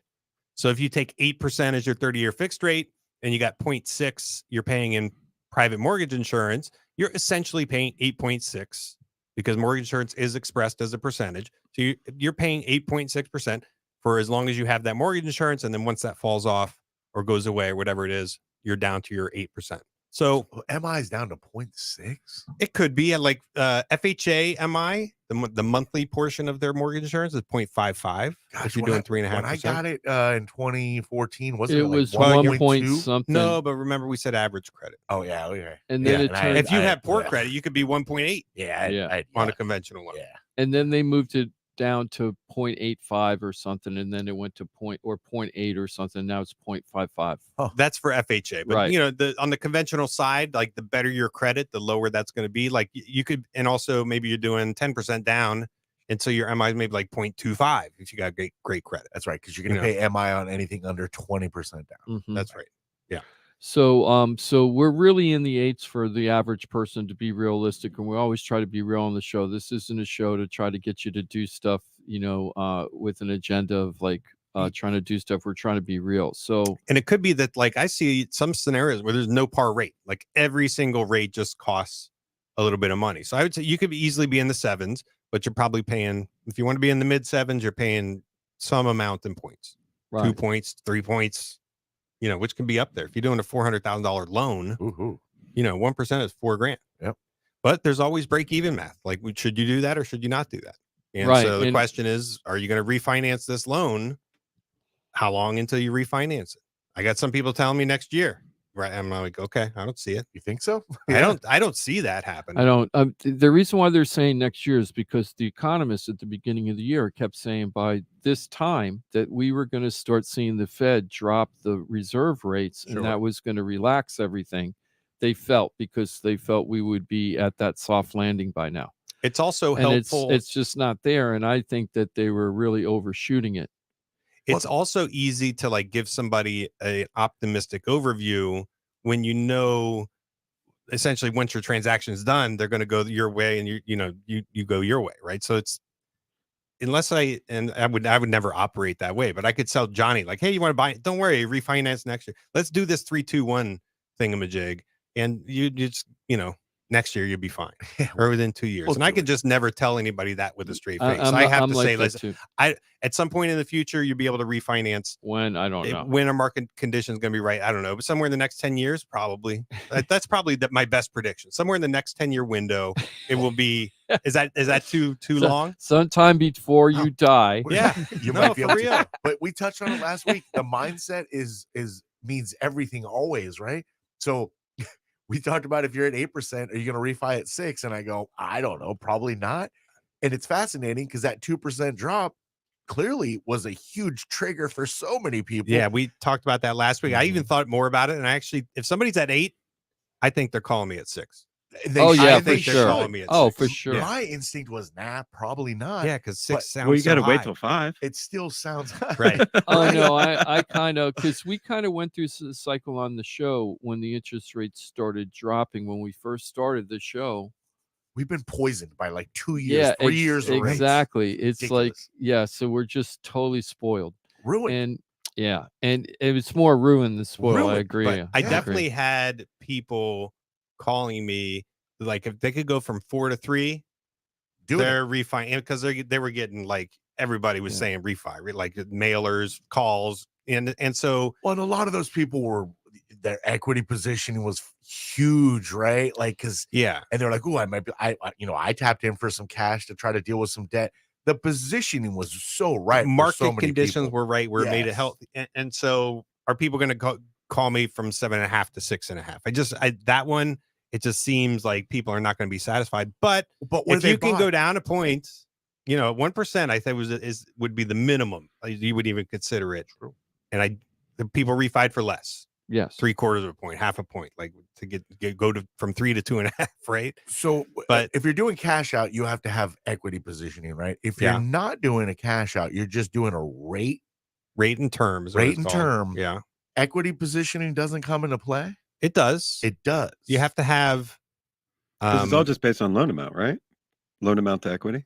So loan to value. Loan to value. Yeah, loan to value, which is essentially your equity position. So even the idea of, let's just say in this world, like we buy at 8% right now, and I'm going to think in 3 years, I'm going to refi at 6%. And you're hoping that's the way it works out. Yeah. Your equity might not be in a position to where you'd even be able to, right? That's true. If there's price drops or well, something. even if we don't price drop, let's just say we get into a normal equitable situation. So if you're doing a where rate and term, Johnny, you don't have to have that 20% equity position. So doesn't have to be but 20. usually people are waiting for that because that's when there's no mortgage insurance considerations. So do you want to refinance from 8 to 6 and still have mortgage insurance? Is kind of a funky one.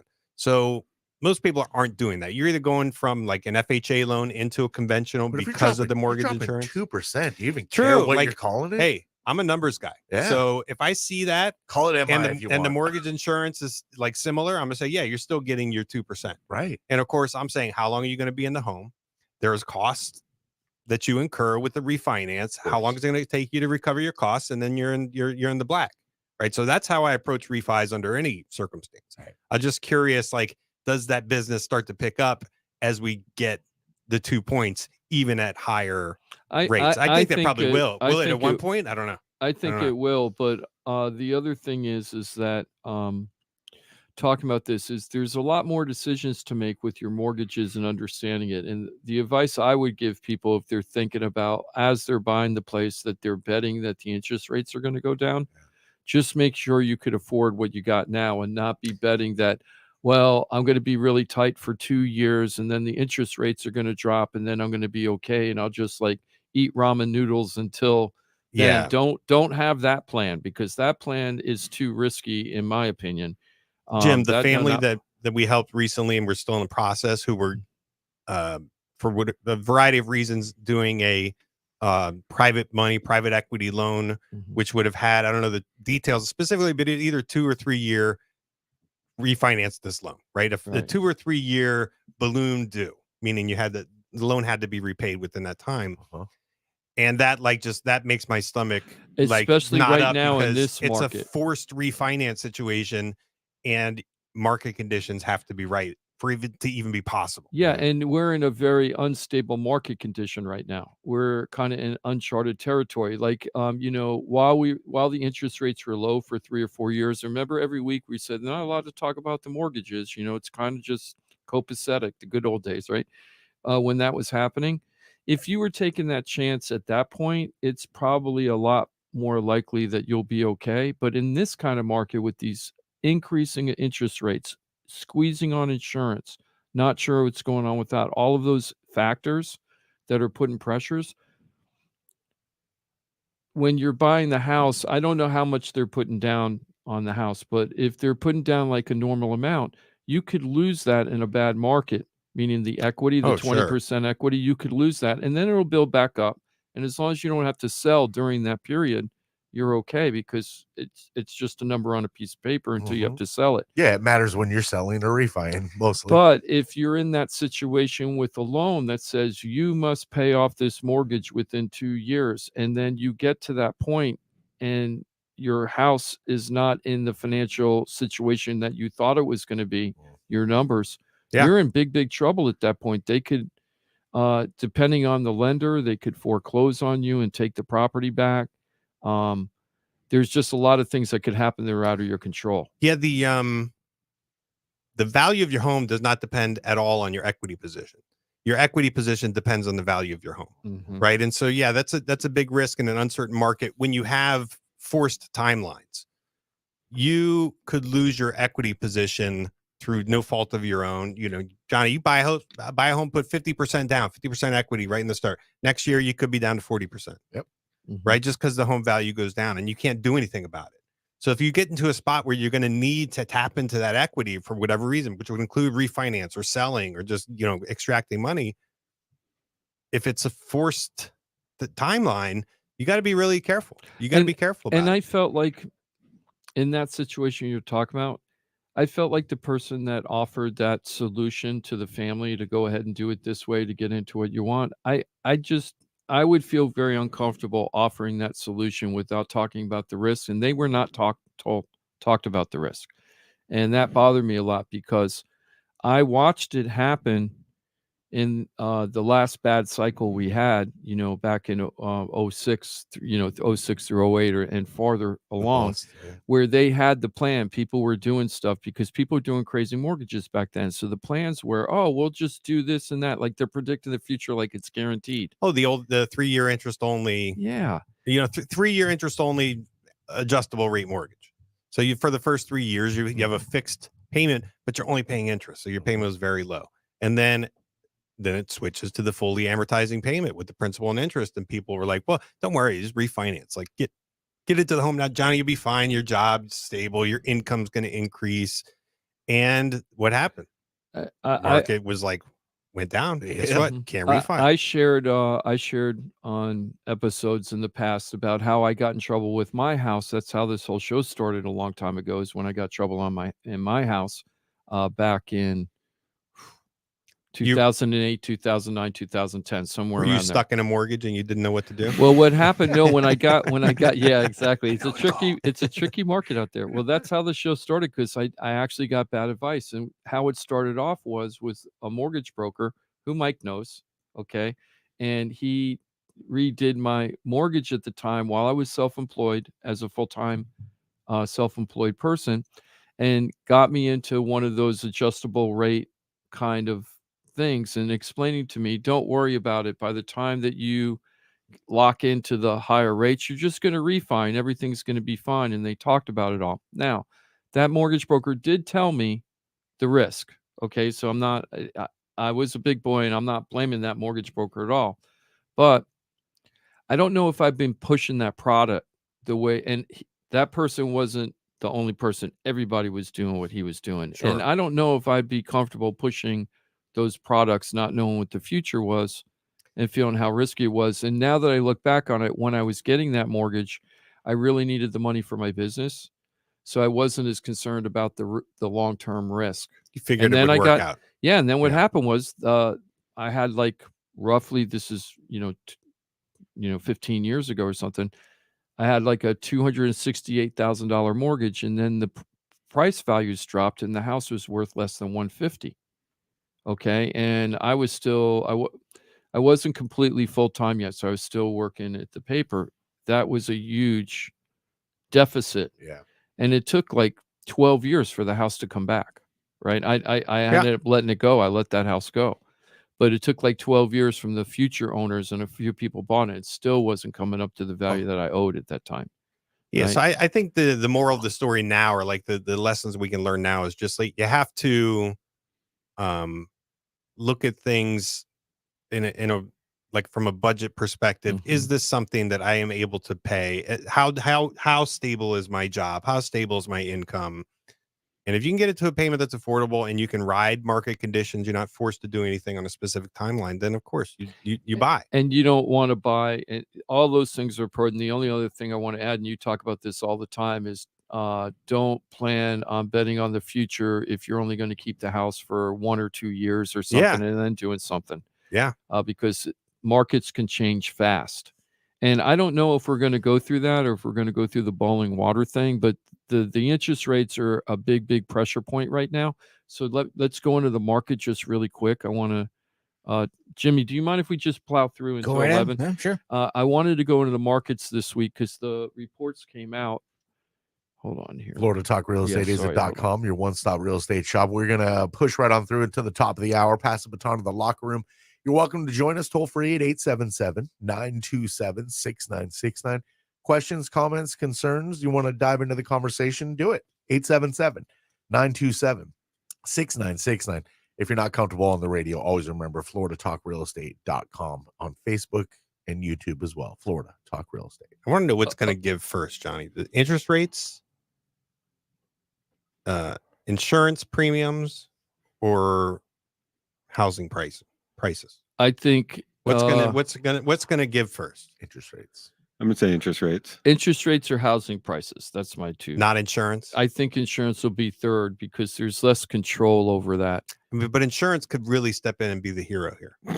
They could. Well, I'll try and call somebody. Well, I want. Yeah, well, I think the the state legislators could help out. I still think they should go look at that Texas, the the Texas homesteading. Remember we talked about that a couple months ago, where Texas passed a new homesteading law.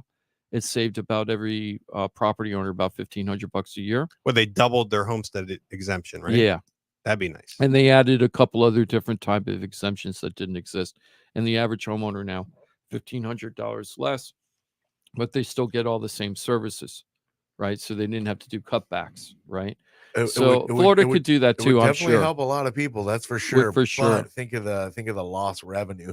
Well, in Texas, they're claiming that they still can keep the revenue levels by reducing it, because while they're giving more exemption, they've also they have surpluses, but also that the property values have gone up.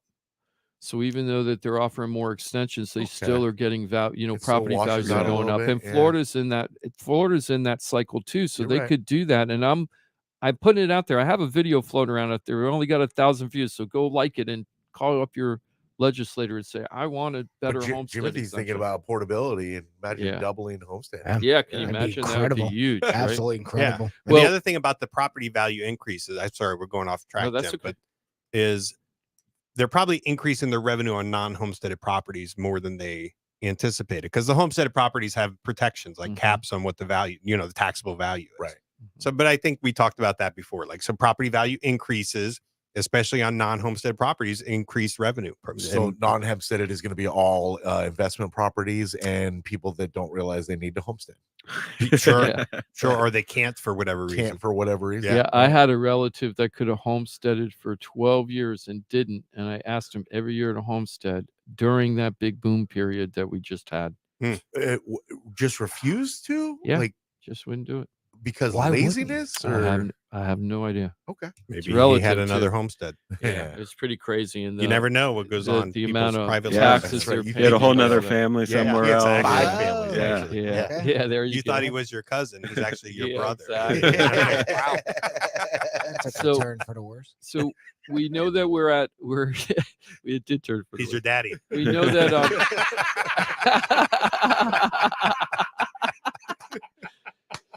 We know that the interest rates are back to what I showed was 1997 on the last show. They say 2000, but to get closer to the exact interest rate, I went back to 1997. So, we're talking 20 years, highest interest rates ever. So what would you expect?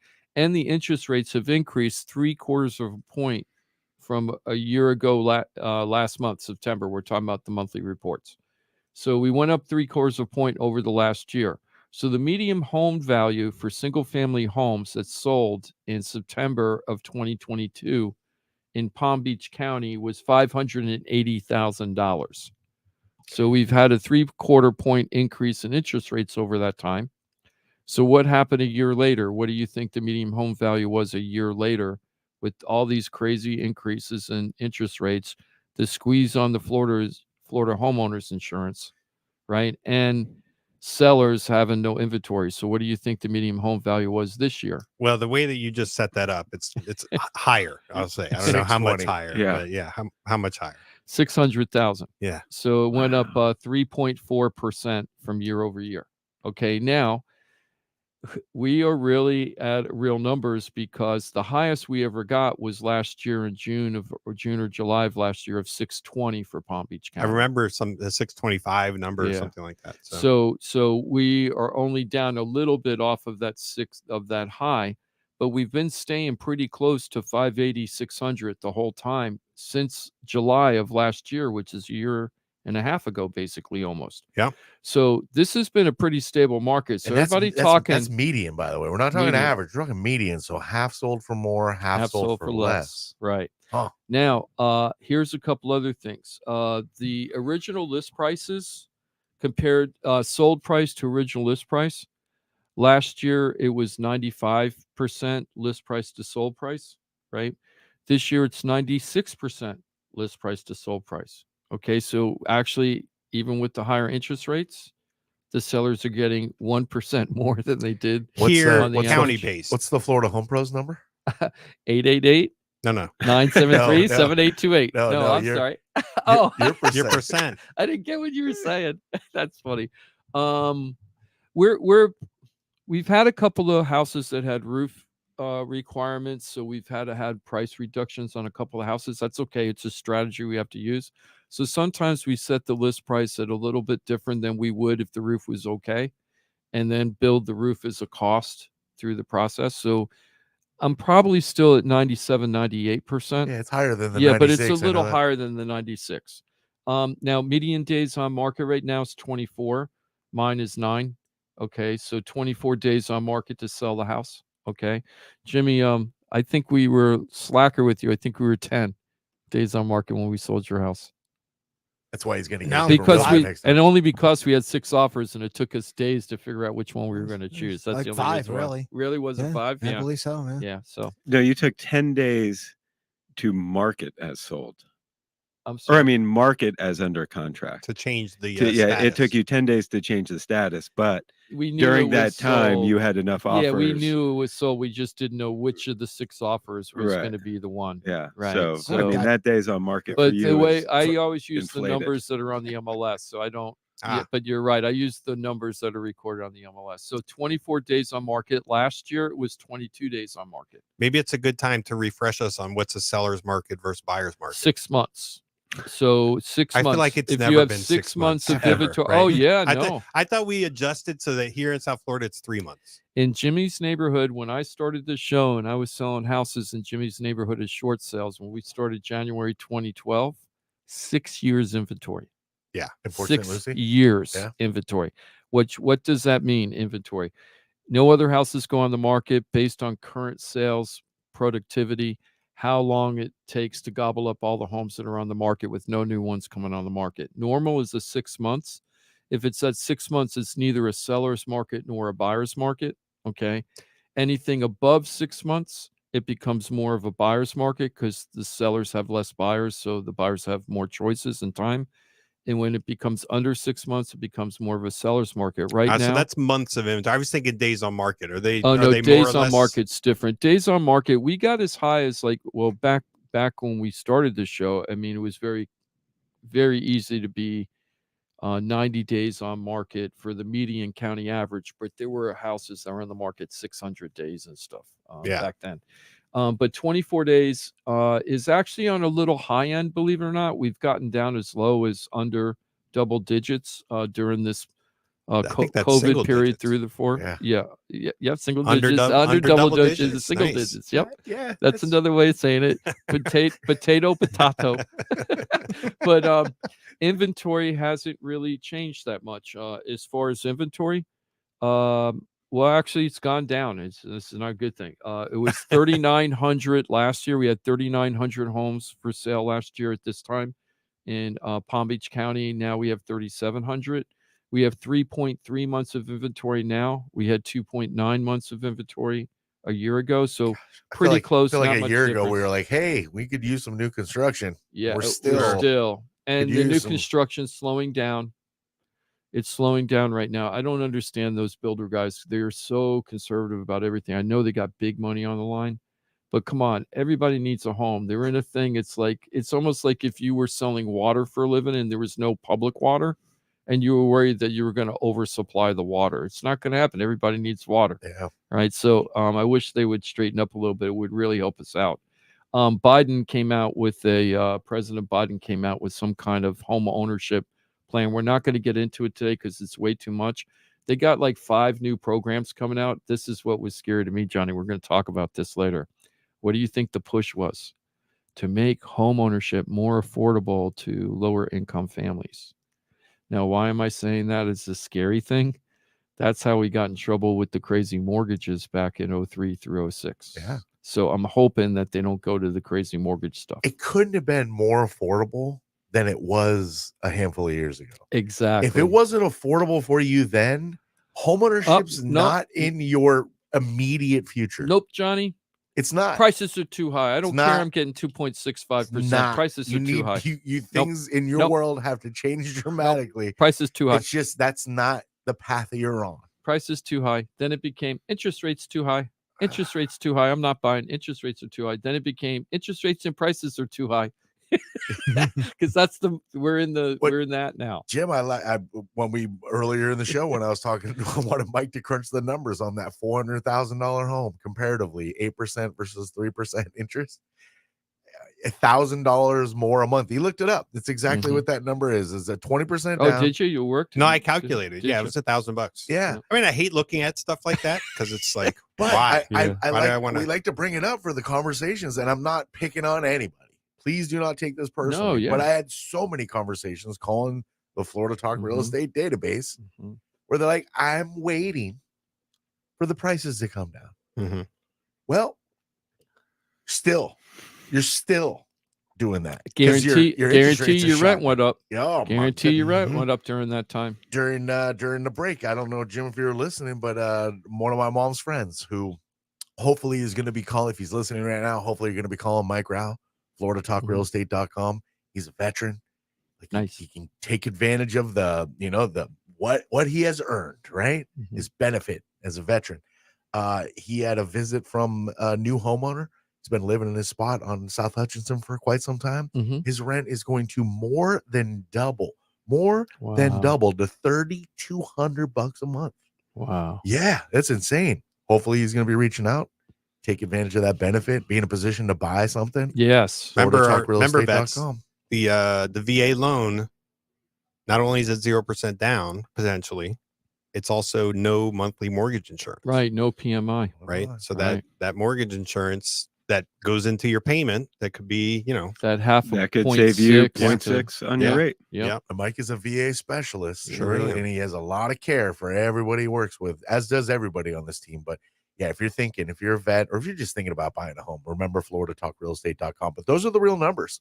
And again, I've had so many conversations of I'm going to wait. And the other thing that people have to remember, it is shocking that it's $1,000 a month difference in that number, but we're at the average interest rate for the last 30 years right now. Right now, we're at the average interest rate. Maybe but 2 years ago it was 2.5. Right, but what I'm saying is, but no, that's the answer to no matter what. Yeah, but 2 years ago, saying, everybody that short-term memory. But what we're doing right now, when you're buying a house right now and paying $1,000 a month more than those low prices, what you're doing is you're paying what the normal price is, and that all the people that got below that were getting this super discount time. It was like a Black sale, Friday. Right? It's like a Black Friday sale, and they took advantage of it, and you didn't. Yeah, so that's what Pop Biden and his crew don't quite understand. Like, it didn't get any cheaper than it was just a handful. And I know the values were going up. They were asking for a lot for these homes, but as far as borrowing to get into a home, and that's why they were asking a lot, because of those super low prices. Now, one of the programs, Mike, that they're going to be doing, I don't even know if it's going to pass. I don't know if it's a proposal or if they're asking Congress to pass it. Good luck with that, Congress. What's that? It's a program. Do we even have if it requires funding? Yeah. But nope. What they're trying to do, and this part, I like the concept. I don't know how they're going to execute it, but they're saying that they're trying to create incentives for regular people, not builders, like investors, like private investors and regular homeowners, to go in and get the old bad housing stock and then rebuilding it to make it for today's current so market. Instead of new construction, rehab money to give people money. It's like, hey, go into these areas and go start rebuilding everything, and they'll give new construction money too. So that'll be interesting to see what will happen. Because I see investors will be way more aggressive in building stuff than the builders. If there's incentives to go in and basically flip homes, right? Kind of, that's the idea. I think the question around here though is like, how much of that is there? Like, what kind of inventory does that represent? Existing homes that just need to be brought up to date. I don't know. I think in the cities, right? Like, I could see it nationally being a big number. Well, you'd be surprised, because there's a group, I can't remember the name of it. When I was a newspaper reporter, there was a group that's a national group that works on local stuff, county by county, city by city. And they have these programs where if you're an investor, you go in and they will form a relationship with you where you buy the house super cheap. Don't hardly pay any property taxes on the house while you're rebuilding it. so you can rebuild it, but you have to sell it for affordable housing. I was going to say, like, you workforce turn around housing. and sell it for top dollar, and then who's really getting No, helped? it was for workforce housing. Okay, So all they right. get the benefits so that they could still make their profit, but it still goes to somebody that's for workforce housing in the area. And that program isn't gigantic.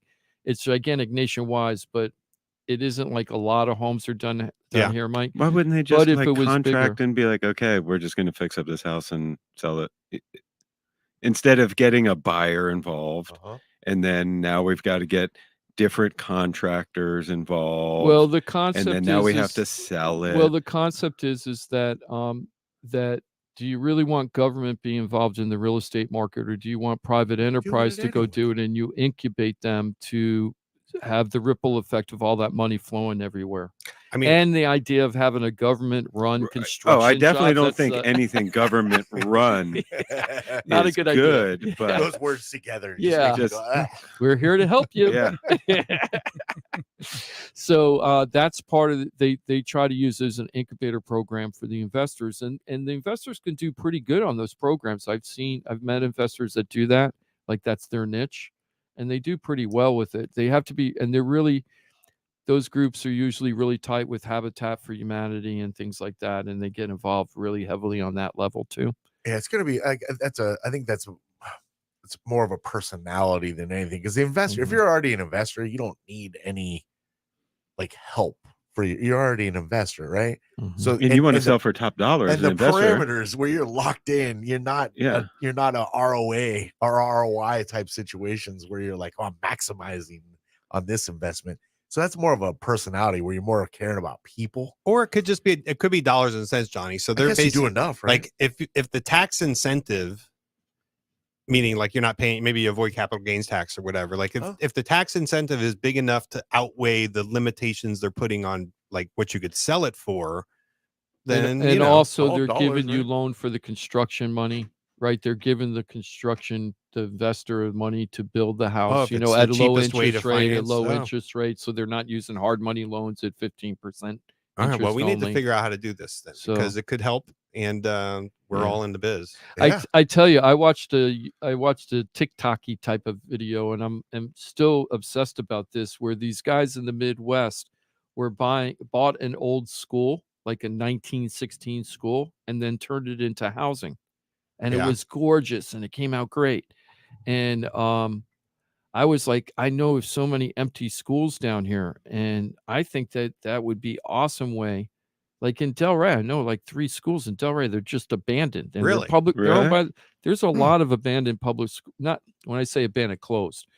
Public schools in Palm Beach County in South Florida. Oh, really? Those could all be great opportunities if somebody was smart to go in there and then turn it into workforce housing, for the area.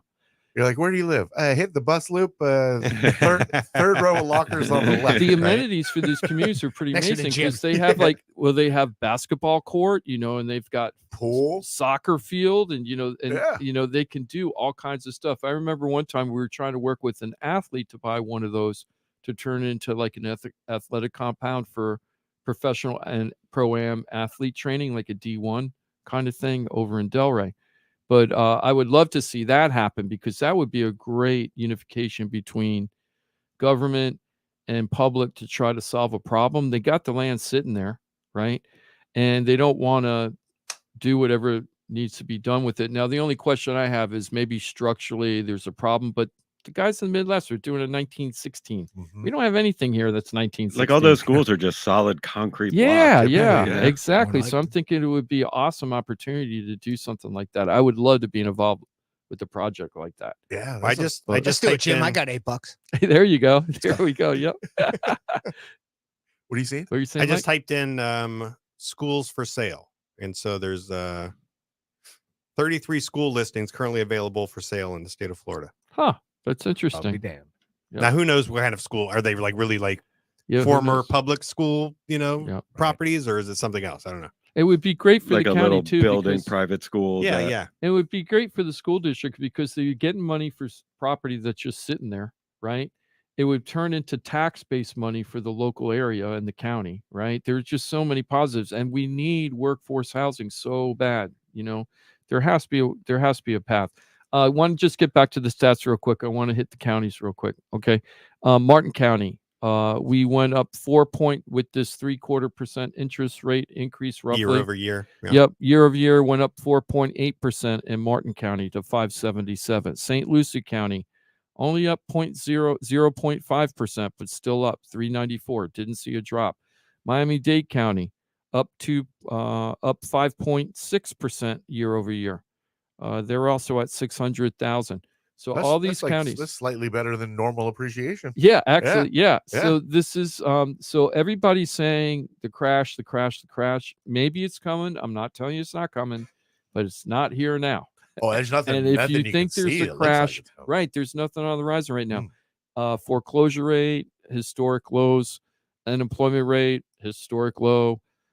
People are working. People are making their mortgage payment. Now here's the thing we're going to leave off with in the last couple seconds to talk about next week. You and I are going to get into it, John. I'm excited. Banks, okay.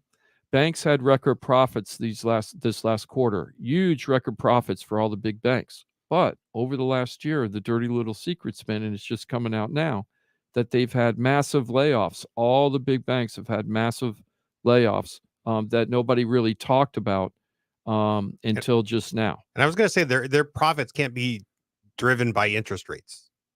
Right. That's not how it works because they're borrowing the money at the higher interest rates as well. So I'd say their margins on lending have probably stayed the same. Mm-hmm. So how did they increase profits? Well, here you go. So they said lack of activity and prediction of future lack of activity. So they're sloughing off people now so they don't get caught later. But lack of activity also involves the literal just walking into a bank. So many just auto deposit. You do all your banking online. Like to go in and actually need somebody in a bank is not common these days. Yes. I tried to go to the bank at 9 a.m. They didn't open until 10. I went to one of my local banks. I went to one of my local banks to like make a deposit, but I didn't have my checkbook and I didn't have the account number. What's that, a checkbook? Yeah, exactly, right. And they're saying, "Do you have an appointment?" And I'm like, "No, I have 5 business accounts with you, though." Yeah. Right. And they're saying, "I'm sorry, you have no appointment. We can't help you." And I go, all I want to do is deposit this check and I don't have my account number. I'm sorry. We can't help you with that. Yeah, that's crazy. I'm like, I'm not going to be working with you. I would like to make an appointment to take all my money out of here. When can I do that? When's the next available? COVID showed a lot of corporate America that they can reel in their numbers and still accomplish a lot. But banking in particular is one of those like almost antiquated things where you just don't need to walk into banks anymore. So I can see them trimming their workforce pretty tremendously. So the banks are betting that we're going to go through a malaise. And, do you think that's based on that? Yes, I do. It's based and on then just overhead Jamie alone. Dimon, who is the statesman of the bank supposedly for JP Morgan Chase, Jamie Dimon, he's always a doom and gloom guy. And I don't always follow him because for years he's been saying we're going to have the crash and it hasn't happened.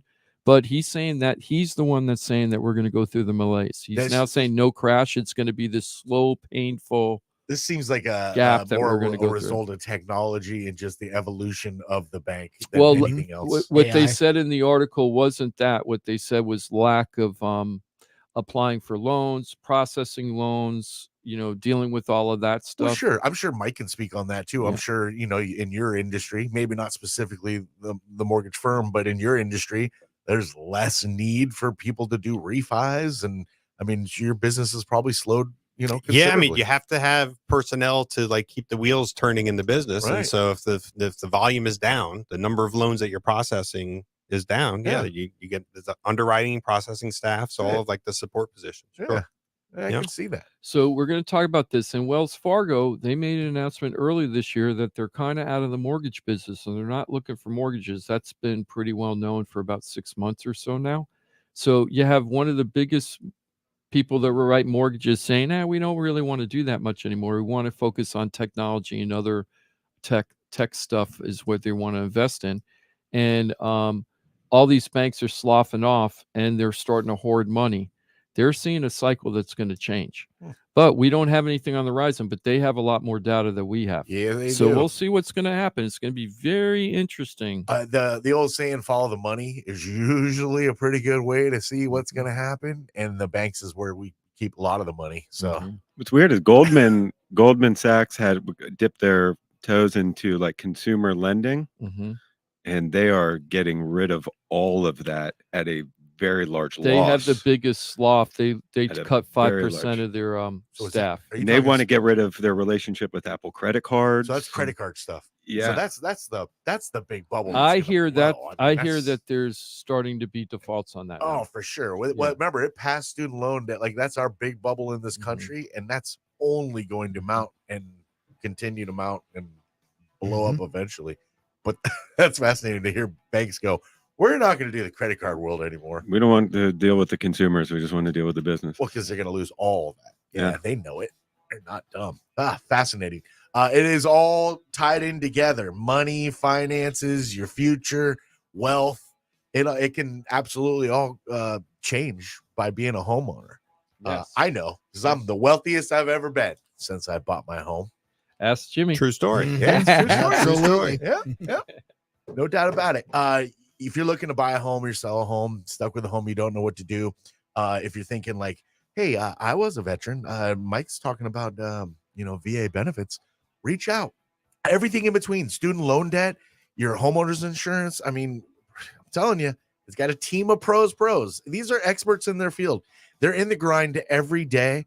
Your situation might be very unique to you, but trust me, they've seen something similar. They know how to work through and get you the outcome you're looking for you and yours. FloridaTalkRealEstate.com. Know it, use it, love it, share it. You can change lives. FloridaTalkRealEstate.com. If you're on Facebook, share that page. Give it a like. You never know who you might be turning on to a remarkable relationship that changed their lives.